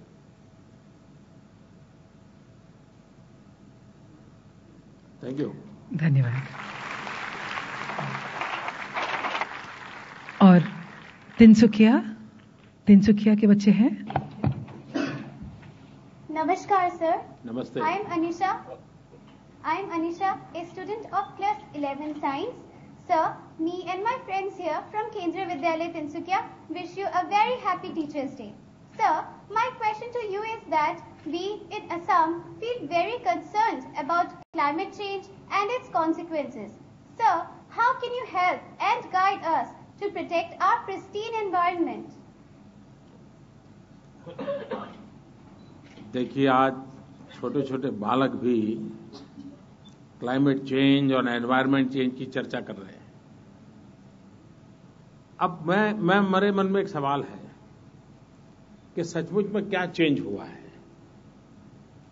हम अपने आप से पूछे। आपने देखा होगा कि हमारे गांव में जो बड़ी आयु के लोग होते हैं ना, 70, 80, 85, 90 साल के लोग, तो सर्दियों में आप देखेंगे तो अक्सर कहते हैं कि पिछली बार से इस बार सर्दी ज्यादा है। ऐसा कहते हैं ना। एक्चुअली सर्दी ज्यादा नहीं है, उनकी उम्र बढ़ने के कारण उनकी सहने की शक्ति कम हो गई है, इसलिए उनको सर्दी ज्यादा महसूस होती है। तो परिवार के जो बुजुर्ग लोग हैं वो कहते हैं भाई जो पिछली बार इतनी सर्दी नहीं थी, इस बार सर्दी ज्यादा हो गई। वैसे ही ये क्लाइमेट चेंज नहीं हुआ है, हम चेंज हो गए हैं, हम बदल गए हैं, हमारी आदतें बदल गई हैं, हमारी आदतें बिगड़ गई है, और उसके कारण पूरे पर्यावरण का हमने नुकसान किया है। अगर हम बदल जाएं तो वो तो बदलने के लिए तैयार ही है। ईश्वर ने ऐसी व्यवस्था रखी है कि संतुलन तुरंत हो जाता है, लेकिन अगर उसकी पहली शर्त है मनुष्य प्रकृति से संघर्ष न करे, मनुष्य प्रकृति से प्रेम करे। पानी हो, वायु हो, पौधे हो, हर एक के साथ और इसलिए हमारे यहां शास्त्रों में तो पौधे को परमात्मा कहा गया, नदी को माता कहा गया, लेकिन जब से हम ये भूल गए तो गंगा भी मैली हो गई।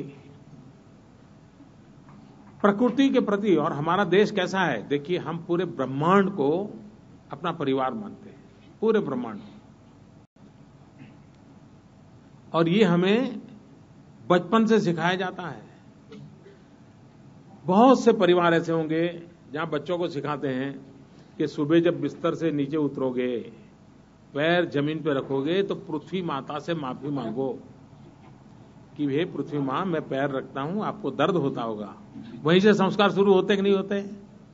हम बालक होते हैं तो हमारी मम्मी हमें क्या कहती है, देखो ये चांदा है ना, ये चांदा तेरा मामा है। कोई रिश्तेदारी है क्या? लेकिन वो सिखाते हैं चांदा तेरा मामा है।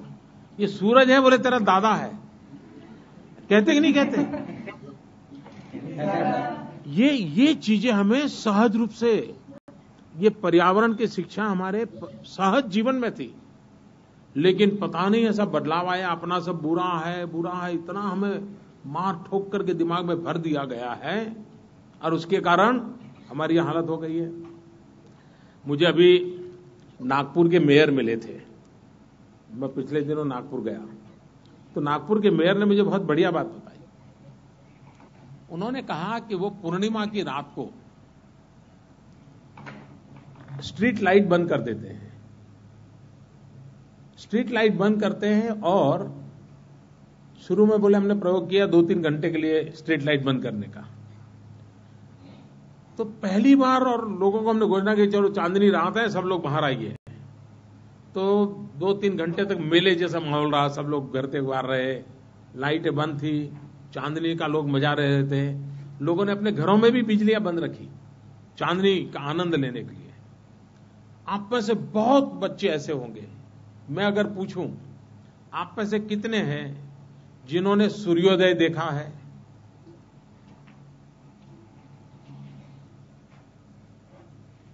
सचमुच में सूर्योदय देखा है, ऐसा नहीं कि भाई हाँ उजाला था और स्कूल जा रहे थे तो उजाला देखा। कितने हैं जिन्होंने सूर्यास्त देखा है? कितने हैं जिन्होंने चांदनी रात को भरपूर चांद देखा है? देखिए आदतें हमारी चली गई है, हम प्रकृति को के साथ जीना भूल चुके हैं, और इसलिए प्रकृति के साथ जीना सीखना पड़ेगा। और वो मुझे बता रहे थे मेयर कि नागपुर में हमारी बिजली का खर्चा कम हुआ है, 2 या 3 बार शायद हो चुका था तब तक, और लोगों को मजा आने लगा कि भाई पूर्णिमा की रात को जब पूर्ण चांद होता है तो 2-3 घंटे लोग चांदनी रात में बाहर निकलते हैं।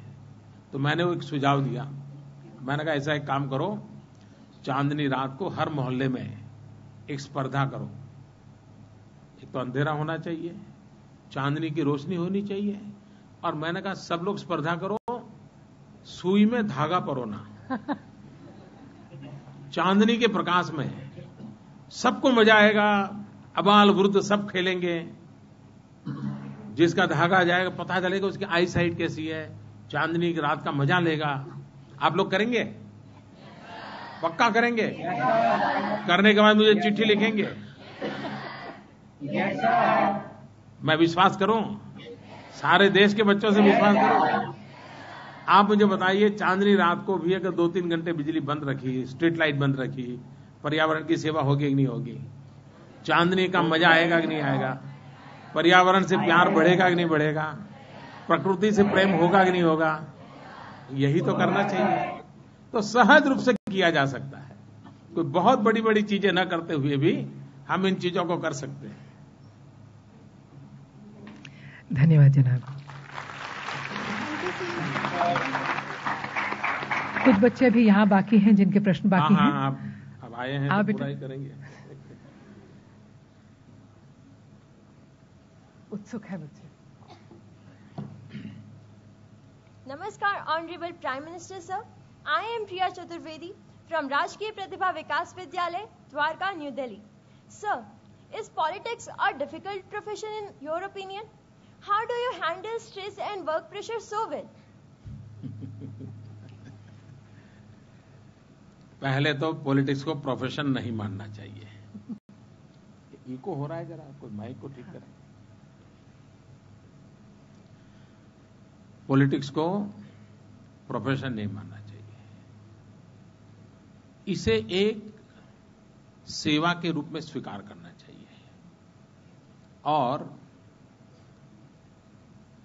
सेवा का भाव तब जगता है जब अपनापन होता है। अपनापन नहीं होता तो सेवा का भाग नहीं जगता है। एक बहुत पुरानी घटना है। एक 5 साल की बालिका अपने 3 साल के भाई को उठा करके, बड़ी मुश्किल से उठा पा रही थी, लेकिन उठा करके एक छोटी सी पहाड़ी चढ़ रही थी।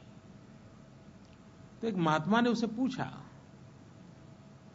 बेटी तुझे थकान नहीं लगती? उसने क्या जवाब दिया? उसने कहा, ये तो मेरा भाई है। महात्मा ने फिर से पूछा, नहीं नहीं, मैं तुम्हें पूछ नहीं रहा हूं कि कौन है, मैं ये पूछ रहा हूं कि तुम्हें थकान नहीं लग रही क्या? तो उसने कहा, नहीं मेरा भाई है। तो महात्मा ने फिर से कहा, अरे मैं तुम्हें ये नहीं पूछ रहा हूं कौन है, मैं पूछ रहा हूं तुम्हें थकान नहीं लगती? तीसरी बार उसने कहा, अरे मेरा भाई है। तो महात्मा ने कहा, अरे भाई मैं सवाल पूछता हूं। उसने कहा, मैं आपका सवाल समझती हूं, मेरा भाई है इसलिए मुझे थकान नहीं लगती है।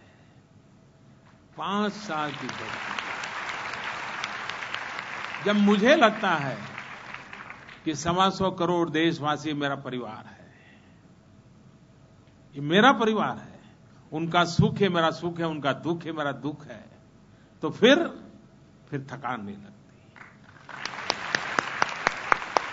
फिर काम करने की इच्छा जगती है, और ज्यादा करूं, और कुछ करूं, और नया करूं, यही भाव मन में जगता है। और इसलिए पॉलिटिक्स को प्रोफेशन के रूप में नहीं, पॉलिटिक्स को एक सेवा धर्म के रूप में, और वो सेवा धर्म भी अपनेपन के कारण, पद के कारण नहीं। पद तो आते हैं जाते हैं, लोकतंत्र में एक व्यवस्था है। अपनापन ये चिरंजीव होता है, और इसलिए फिर न कोई स्ट्रेस होता है, न कोई थकान होती है। और दूसरा, शरीर की जो बायोलॉजी काम करती है, तो आप जैसे बच्चों से गप्पे मारते हैं तो ठीक हो जाता है। Thank you sir. बेटा, अगला सवाल देखिए।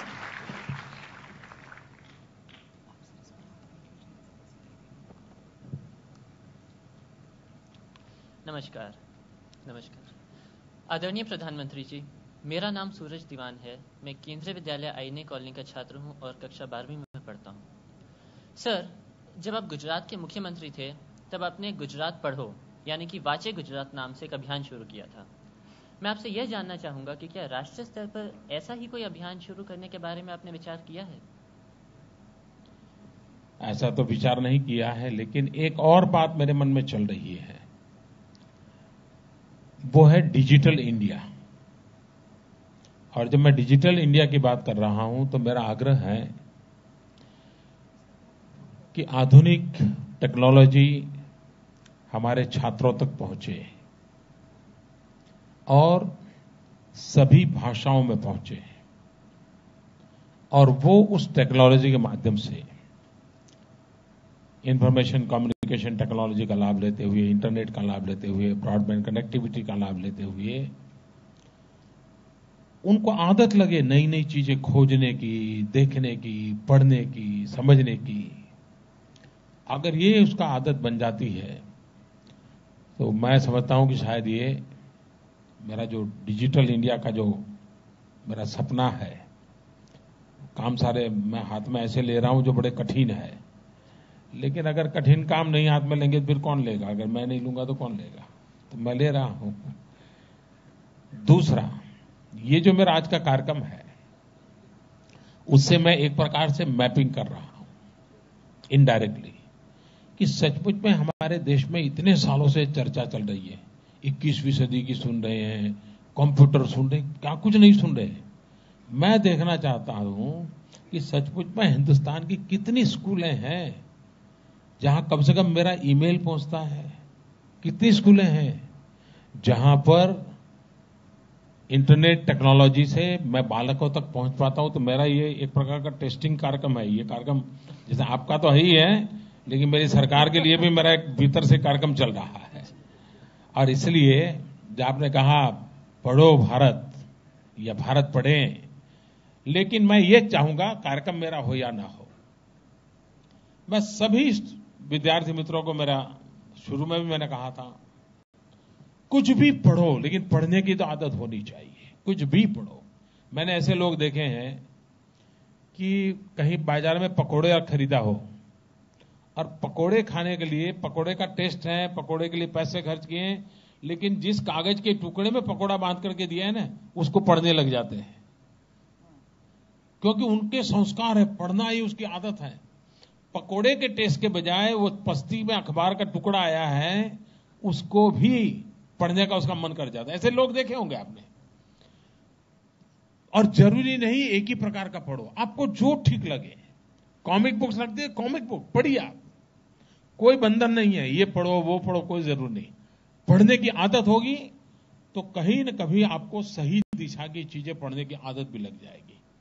लेकिन अगर पढ़ने की आदत नहीं होगी, फिर आपके सामने कितनी ही बढ़िया से बढ़िया किताबें रही होगी, कभी हाथ लगाने का मन नहीं करेगा। और मैं सच बताता हूं, ये एक विशाल सागर है, ज्ञान का इतना विशाल सागर है। और किताब जब पढ़ते हैं तो इतनी नई चीजें हाथ लगती हैं। किसी ने अभी जो पूछा था ना कि सीएम और पीएम बनने में क्या फर्क है, आप में कोई नजर आता है? ये तो मुझे नजर नहीं आता, लेकिन एक मुझे जरूर नजर आता है। मैं जब सीएम नहीं था तब मुझे पढ़ने का मौका मिलता था, मैं काफी पढ़ता था, मुझे मजा आता था। लेकिन बाद में मेरा वो छूट गया और मैं उसको एक प्रकार का मेरा अपना व्यक्तिगत नुकसान भी देखता हूं। अब फाइलें पढ़ता हूं। लेकिन मैं आग्रह करूंगा कि पढ़ने का प्रयास कीजिए, लेकिन आप में से किसी को इंटरेस्ट हो तो गुजरात में जो मैं जब था, वांचे गुजरात जो अभियान किया था, ये सचमुच में उसको समझने जैसा है।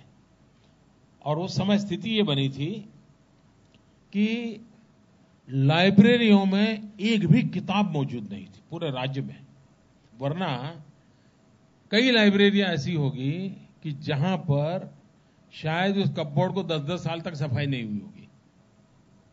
लेकिन उस अभियान के कारण, और मैं देख रहा था कि लोग इन्फ्लुएंस के लिए चिट्ठी लेने जाते थे कि फलानी उस लाइब्रेरी में बोलो मुझे किताब दें, मुझे वो किताब चाहिए।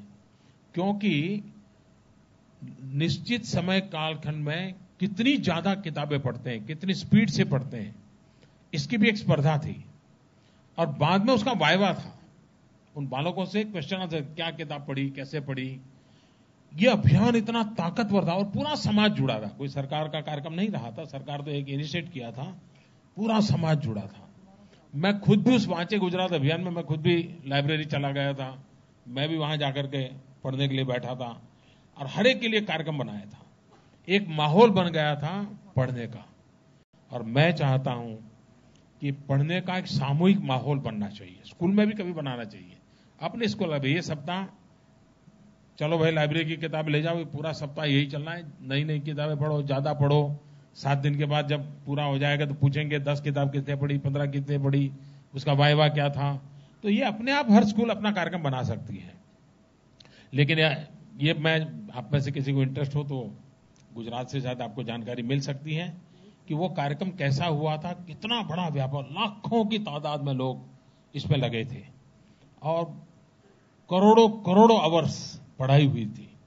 तो अपने आप में एक बहुत बड़ा वो अभियान था।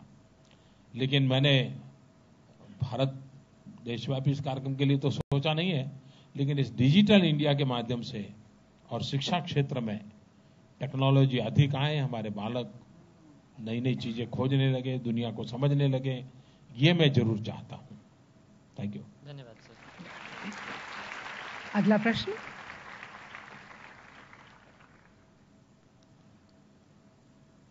Good afternoon, Honorable Prime Minister Sir, and first of all, Happy Teachers Day. I am Deepak Yadav, student of class 11th stream science from Rajke Pratibha Vikas Vidyalay, Vasantkund. Sir, in your speeches, you appealed to people to save electricity. In this regard, what is your expectations from us? How can we help in this? मैंने बताया वैसे और भी बहुत कुछ कर सकते हैं आप, लेकिन अनुभव यह है कि मान लीजिए हम पंखा चालू किया और अपने कोई दोस्त आ गए और हम बाहर खड़े हो गए, भूल गए पंखा बंद करना। अब ये हम ठीक कर सकते कि नहीं कर सकते? हम स्कूल से निकल रहे हैं, कोई स्टूडेंट तय करे मैं आखिर ही निकलूंगा और मैं देखूंगा कि मेरे क्लासरूम में कोई भी लाइट, कोई पंखा, कुछ भी चालू है तो बंद करूंगा, मैं करूंगा। कभी कभार हम सुखी परिवार में खिड़की खोल करके खुली हवा में सोने की आदत ही चली गई। क्यों? तो एसी की आदत हो गई। क्या कभी कोशिश की है क्या? बहुत छोटी छोटी बातें हैं, लेकिन अगर हम थोड़ा प्रयास करें तो ये भी, क्योंकि देखिए आज एनर्जी का संकट पूरा विश्व का है। कोयला, गैस, पेट्रोलियम, इस सब की सीमा है, तो बिजली उत्पादन कहां से होगी? तो कभी ना कभी तो बिजली बचाने की दिशा में हमें जाना ही पड़ेगा। और बिजली बचेगी तो जिनके तक बिजली पहुंची नहीं उनको पहुंचाने में वो कम से कम खर्चे से करने वाला काम है। तो बिजली का उत्पादन बहुत महंगा है, लेकिन ये बिजली बचाना बहुत सस्ता है। उसी प्रकार से इन दिनों सारे बल्ब टेक्नोलॉजी एनर्जी सेविंग वाली आई है। पहले आपके घर की ट्यूबलाइट में जितनी एनर्जी कंजम्पशन होता था, अब नए प्रकार की ट्यूब्स आई हैं, आपका एनर्जी सेविंग होता है, पैसे भी बच जाते हैं। और इसलिए ऐसे अपने परिवार में ये बात करनी चाहिए। और सिर्फ बिजली क्यों, पानी भी। हम ब्रश करते हैं और नलके से पानी चला जा रहा है, नल बंद करके भी तो ब्रश किया जा सकता है, फिर जरूरत पड़े। लेकिन हम पानी कि हमें ध्यान ही नहीं होता है कि मैं इन चीजों को कर रहा हूं, इससे नुकसान हो रहा है, क्योंकि हम उन चीजों को भूल गए हैं। फिर एक बार सारे शिक्षक अगर स्कूल में याद कराएंगे, सब परिवार में माहौल बनेगा और हम सब एक दायित्व लेकर के करेंगे तो ये काम होगा। ये ऐसा नहीं कि भाई कोई प्रधानमंत्री है तो वो कर लेंगे तो हो जाएगा, और प्रधानमंत्री अपने घर में कितनी बिजली बचाएगा। लेकिन अगर देश सब मिलकर के थोड़ा थोड़ा हम करते हैं तो बूंद बूंद से सागर बन जाता है, वैसे ही बन जाएगा। Thank you. अगला प्रश्न।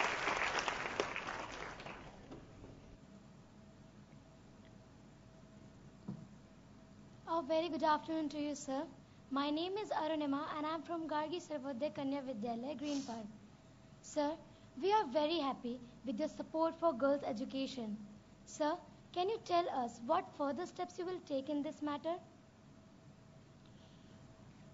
एक तो सबसे बड़ी जो चिंता का विषय है, 5वीं कक्षा के बाद बालिका को अपने गांव से दूसरे गांव पढ़ने के लिए जाता है तो माँ बाप भेजते नहीं है।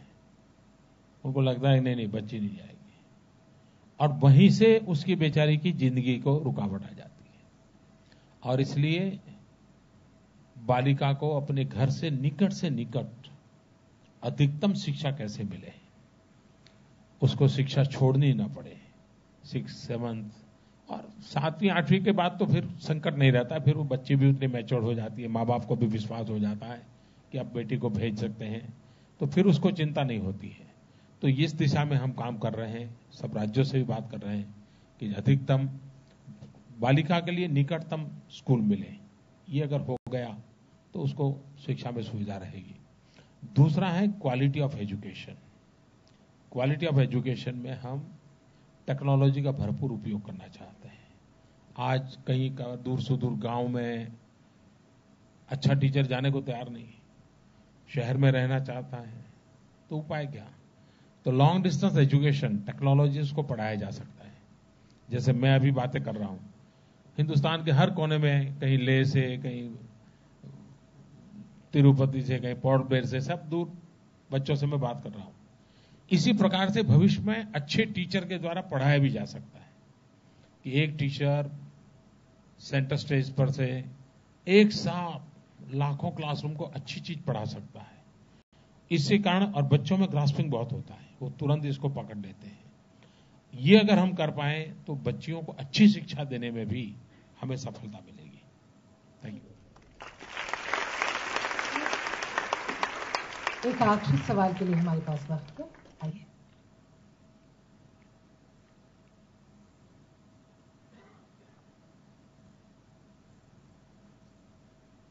नमस्कार सर, माननीय प्रधानमंत्री जी, मेरा नाम शिवांगी है। मैं एनडीएमसी नवयुग स्कूल लक्ष्मीबाई नगर की छात्रा हूँ। सर, हमारे देश में रोजगार की समस्या बनी हुई है।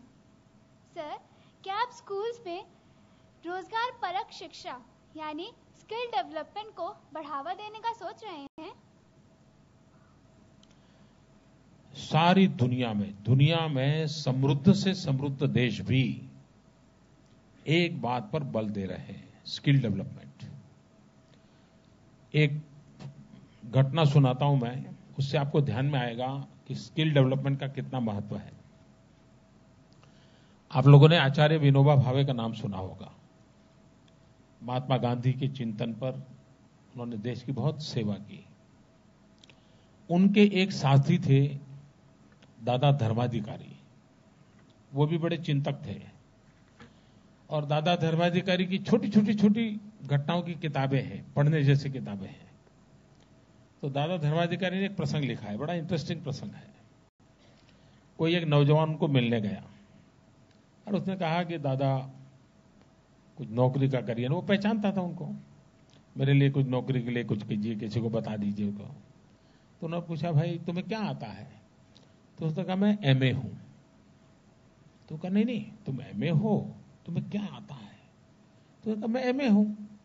तो कहा, नहीं भाई एमए हो वो तो बराबर तुम्हारी डिग्री है, तुम्हें क्या आता है? नहीं बोले मैं एमए हूं। तो उन्होंने कहा, भाई तुम एमए हो, तुम पढ़े लिखे हो सब, तुम्हें आता क्या है? तुम्हें नौकरी कहां दिलवानी, तुम्हें जानू तो। उन्होंने कहा, नहीं मैं एमए पास हूं ना। उन्होंने कहा, भाई लेकिन तुम ये तो बताओ तुम्हें आता क्या है? फिर उन्होंने उसको आगे बढ़ाया। उन्होंने कहा, अच्छा भाई बताओ। उस समय तो टाइपराइटर था, कंप्यूटर नहीं था। तुम्हें टाइपिंग करना आता है? नहीं बोले वो तो नहीं आता। तो ड्राइविंग करना आता है? नहीं बोले ये नहीं आता है। तो खाना पकाना आता है? नहीं बोले वो भी नहीं आता है। तो बोले कमरा वमरा साफ सफाई करना आता है? नहीं बोले वो भी नहीं आता है। तो बोले तुम एमए हो लेकिन करोगे क्या? ये दादा धर्माधिकारी ने अपना एक संवाद लिखा है। कहने का मतलब ये है कि हमारे पास डिग्री हो, उसके साथ साथ हाथ में हुनर होना बहुत जरूरी है, स्किल होना बहुत जरूरी है। और इसलिए हर बालक के व्यक्तित्व के विकास के साथ उसको स्किल डेवलपमेंट का अवसर मिलना चाहिए। हमारे देश में सब बच्चे कोई हायर एजुकेशन में नहीं जाते। 7वीं में बहुत सारे बच्चे स्कूल छोड़ देते हैं, 10वीं में आते आते और छोड़ देते हैं, और कॉलेज में और बहुत अच्छी यूनिवर्सिटीज में जाने वाले तो बहुत कम बच्चे होते हैं। एक गांव में से मुश्किल से 1 या 2 बच्चे जाते हैं। तो बाकियों का क्या? उनके लिए आवश्यक है स्किल डेवलपमेंट। अच्छा, दूसरी तरफ क्या है? एक तरफ नौजवान है, बेचारा रोजगार नहीं, और दूसरी तरफ आपके घर में नलके में गड़बड़ है और आपको प्लम्बर चाहिए तो प्लम्बर मिलता नहीं, आपको अच्छा ड्राइवर चाहिए, ड्राइवर मिलता नहीं। क्यों? तो लोग नहीं है क्या? लोग हैं, लेकिन जैसे तैयार करना चाहिए से तैयार नहीं किए गए हैं। अगर हम अच्छे ड्राइवर तैयार करें तो लोगों को अच्छे ड्राइवर मिलेंगे, हम अच्छे कुक तैयार करें लोगों को अच्छे कुक मिलेंगे, हम अच्छा गुलदस्ता बनाने वाले तैयार करेंगे तो गुलदस्ता बनाने वालों की संख्या बढ़ेगी। स्किल डेवलपमेंट ये विकास के लिए, किसी भी नौजवान को रोजगार के लिए, किसी भी देश के लिए ये बहुत ही आवश्यक है। दूसरा, स्किल डेवलपमेंट नॉट नेसेसरी कि इसी लेवल का हो, रिक्वायरमेंट के अनुसार हो सकता है। जिस क्षेत्र में औद्योगिक विकास होता है तो जिस प्रकार के लोगों की जरूरत पड़ती है, अब जैसे मैं जब गुजरात में था तो ये नैनो कार वहां बनना शुरू हुई, तो मैंने उनसे कहा, मैंने कहा ये अगल बगल के जो ITI की है उसमें आप अपना एक सिलेबस शुरू कीजिए ऑटोमोबाइल का, नैनो वाले ही करें, और वहां के बच्चों को आप ऑटोमोबाइल का ITI का ट्रेनिंग दीजिए। साल भर में आपकी कंपनी खड़ी हो जाएगी, साल भर में उस बच्चे की ट्रेनिंग हो जाएगी। तो उन्होंने सारे कोई 15-20 किलोमीटर के रेंज में जितने ITIs थे वो ले लिए और वहां के बच्चों को ऑटोमोबाइल पढ़ाना शुरू किया। इधर कंपनी बन गई, उधर वो बच्चे तैयार हो गए, तुरंत उनको नौकरी मिल गई। तो जहां जिस प्रकार का काम है उसको मैपिंग करना चाहिए। मैपिंग करके उस प्रकार, कहीं केमिकल इंडस्ट्री जाए तो उसके अगल बगल के गांवों के बच्चों को वो ट्रेनिंग देनी चाहिए, तुरंत उनको काम मिल जाए। कहीं सिरेमिक का इंडस्ट्री है तो वहां के अगल बगल के बच्चों को वो काम देना चाहिए, तो नजदीक में ही काम मिल जाएगा। और अगर ये हम करते हैं तो हमारे देश में आर्थिक विकास में बहुत बड़ा एकदम जंप लगेगा। हमारे देश में रोजगारी ये सबसे प्राथमिक बात है और रोजगारी के लिए डिग्री के साथ स्किल का भी उतना ही महात्मा है। और ये अगर हम करने में सफल हुए, आने वाले दिनों में जो हमने कार्यक्रम उठाए हैं उसी बात को लिए ये सरकार ने अपना स्किल डेवलपमेंट का एक अलग मिनिस्ट्री बनाया है, अलग मंत्री बनाया है। तो उसको लेकर के हम फोकस एक्टिविटी कर रहे हैं और जिसका परिणाम बहुत ही निकट भविष्य में देखने को मिलेगा। थैंक यू बेटा। Thank you. आपको इस अच्छा, सारे देश भर के मेरे बाल मित्रों, मुझे अच्छा लगा, काफी विविध प्रकार के सवालों का मुझे सामना करना पड़ा, जवाब देने पड़े। लेकिन कुछ सवाल ऐसे थे जो मुझे लगता है कि कहीं मुझे डर लगता है आपके भीतर का बालक मुरझा तो नहीं गया है। बालक के सवाल बालक जैसे होने चाहिए। हमारे भीतर के बालक को कभी मुरझाने मत दीजिए। भीतर के बालक को जिंदा रखना चाहिए, वो आपको जिंदा रखता है। और इसलिए हंसते खेलते, ये उम्र ऐसी है बच्चे जिसमें बहुत कुछ नया जानना समझना हिम्मत होती है। छोटा बालक दीवार पर चढ़ना है तो डरता नहीं है, वो उसका मन करता है, चढ़ पाए नहीं चढ़ पाए अलग बात है, कोशिश करता है। वही तो बालक मन की ताकत होती है। वो जितना आप जी पाएंगे जिंदगी जीने की, वो एक बहुत बड़ी औसत आपके जीवन के साथ जुड़ जाएगी। और इसलिए हम उसको लिए प्रयास करें। आज डॉक्टर सर्वपल्ली राधाकृष्णन जी को हम श्रद्धांजलि देते हैं, नमन करते हैं और हमारे सभी शिक्षकों के प्रति हम आदर व्यक्त करते हैं। और आदर ऐसा नहीं, हमेशा मैं पहले स्कूलों में जाता था, लेक्चर वेक्चर देने के लिए बहुत जाता था। मेरे पास और कोई काम धाम था नहीं, यही करता रहता था। तो मैं स्कूल में कभी पूछता था, मैं कहता था भाई साल में आप अब तक कितने बालकों को पढ़ाया होगा? तो कोई टीचर बताता था कि मैं 10 साल से नौकरी कर रहा हूं, मेरे हाथ के नीचे से 500 स्टूडेंट पढ़ करके गए हैं, कोई कहता है 700 स्टूडेंट पढ़ के गए हैं। मैं पूछता था, इन 500 स्टूडेंट आपके पढ़ के गए, 700 पढ़ के गए, उनकी शादी हो गई क्या? तो बोले हाँ, काफियों की हो गई। तो इतने से आपको शादी में कितना ने बुलाया होगा? मैं हैरान था। मुश्किल से 1 या 2 स्टूडेंट थे जिसने अपने टीचर को अपनी शादी में बुलाया था। मतलब कितना कट ऑफ है। टीचर हम तुम्हारे जीवन से कभी हटना नहीं चाहिए, कभी हटना नहीं चाहिए। टीचर ने भी सोचना चाहिए कि अपने विद्यार्थी के जीवन से वो कभी हटना नहीं चाहिए। उसके जीवन का कोई भी शुभ अवसर हो, उसको जैसे अपने रिश्तेदारों को बुलाने की इच्छा हो, वैसे ही उसको सबसे पहले अपने टीचर को बुलाने की इच्छा होनी चाहिए। ये नाता बनना चाहिए। यहां कई टीचर आज मुझे सुन रहे होंगे, उनके मन में सवाल उठेगा, हाँ यार, इतने विद्यार्थी पढ़ करके लिए वो पूछता ही नहीं है। वो कौन सा रिश्ता था, क्या कमी थी? उस कमी को भरना, ये अपनापन। और जब उसके जीवन में कोई विकास हो तो उसका मन करे। अमेरिका पढ़ने चला गया होगा, अमेरिका में बहुत बड़ी अच्छी नौकरी करता होगा, वो भी कभी चिट्ठी लिखे कि सर मैं आपका स्टूडेंट हूं, अब मैंने अमेरिका में ये पोजीशन पाई है, मैं आपको बता करके आनंद होता है, इसलिए मैं आपको चिट्ठी लिख रहा हूं। कितने टीचर को चिट्ठी आती होगी?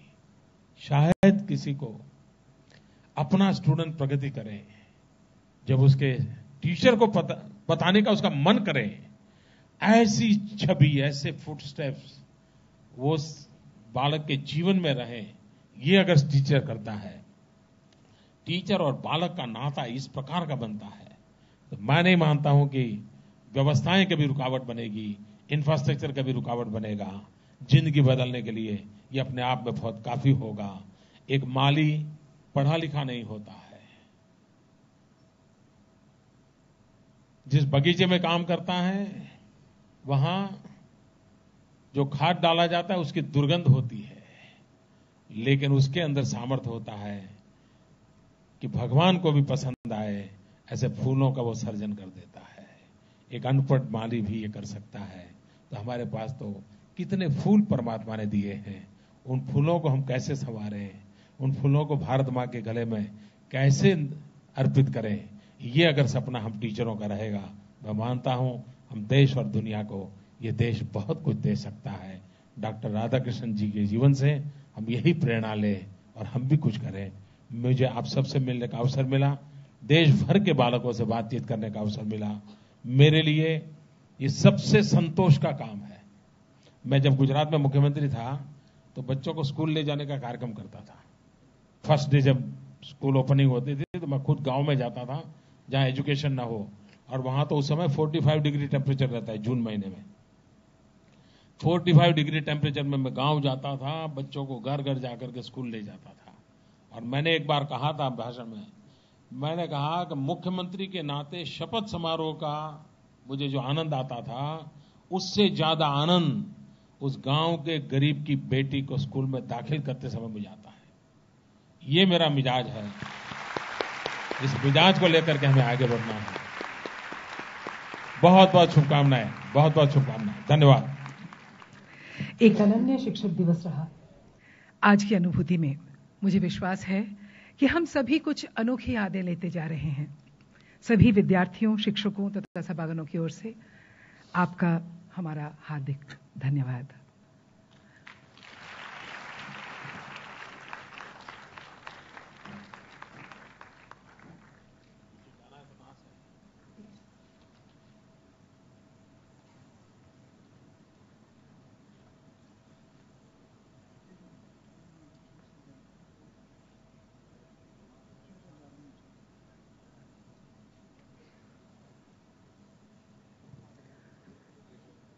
Thank you.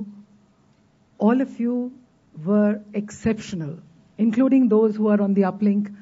Please give yourselves a really loud round of applause. You deserve it.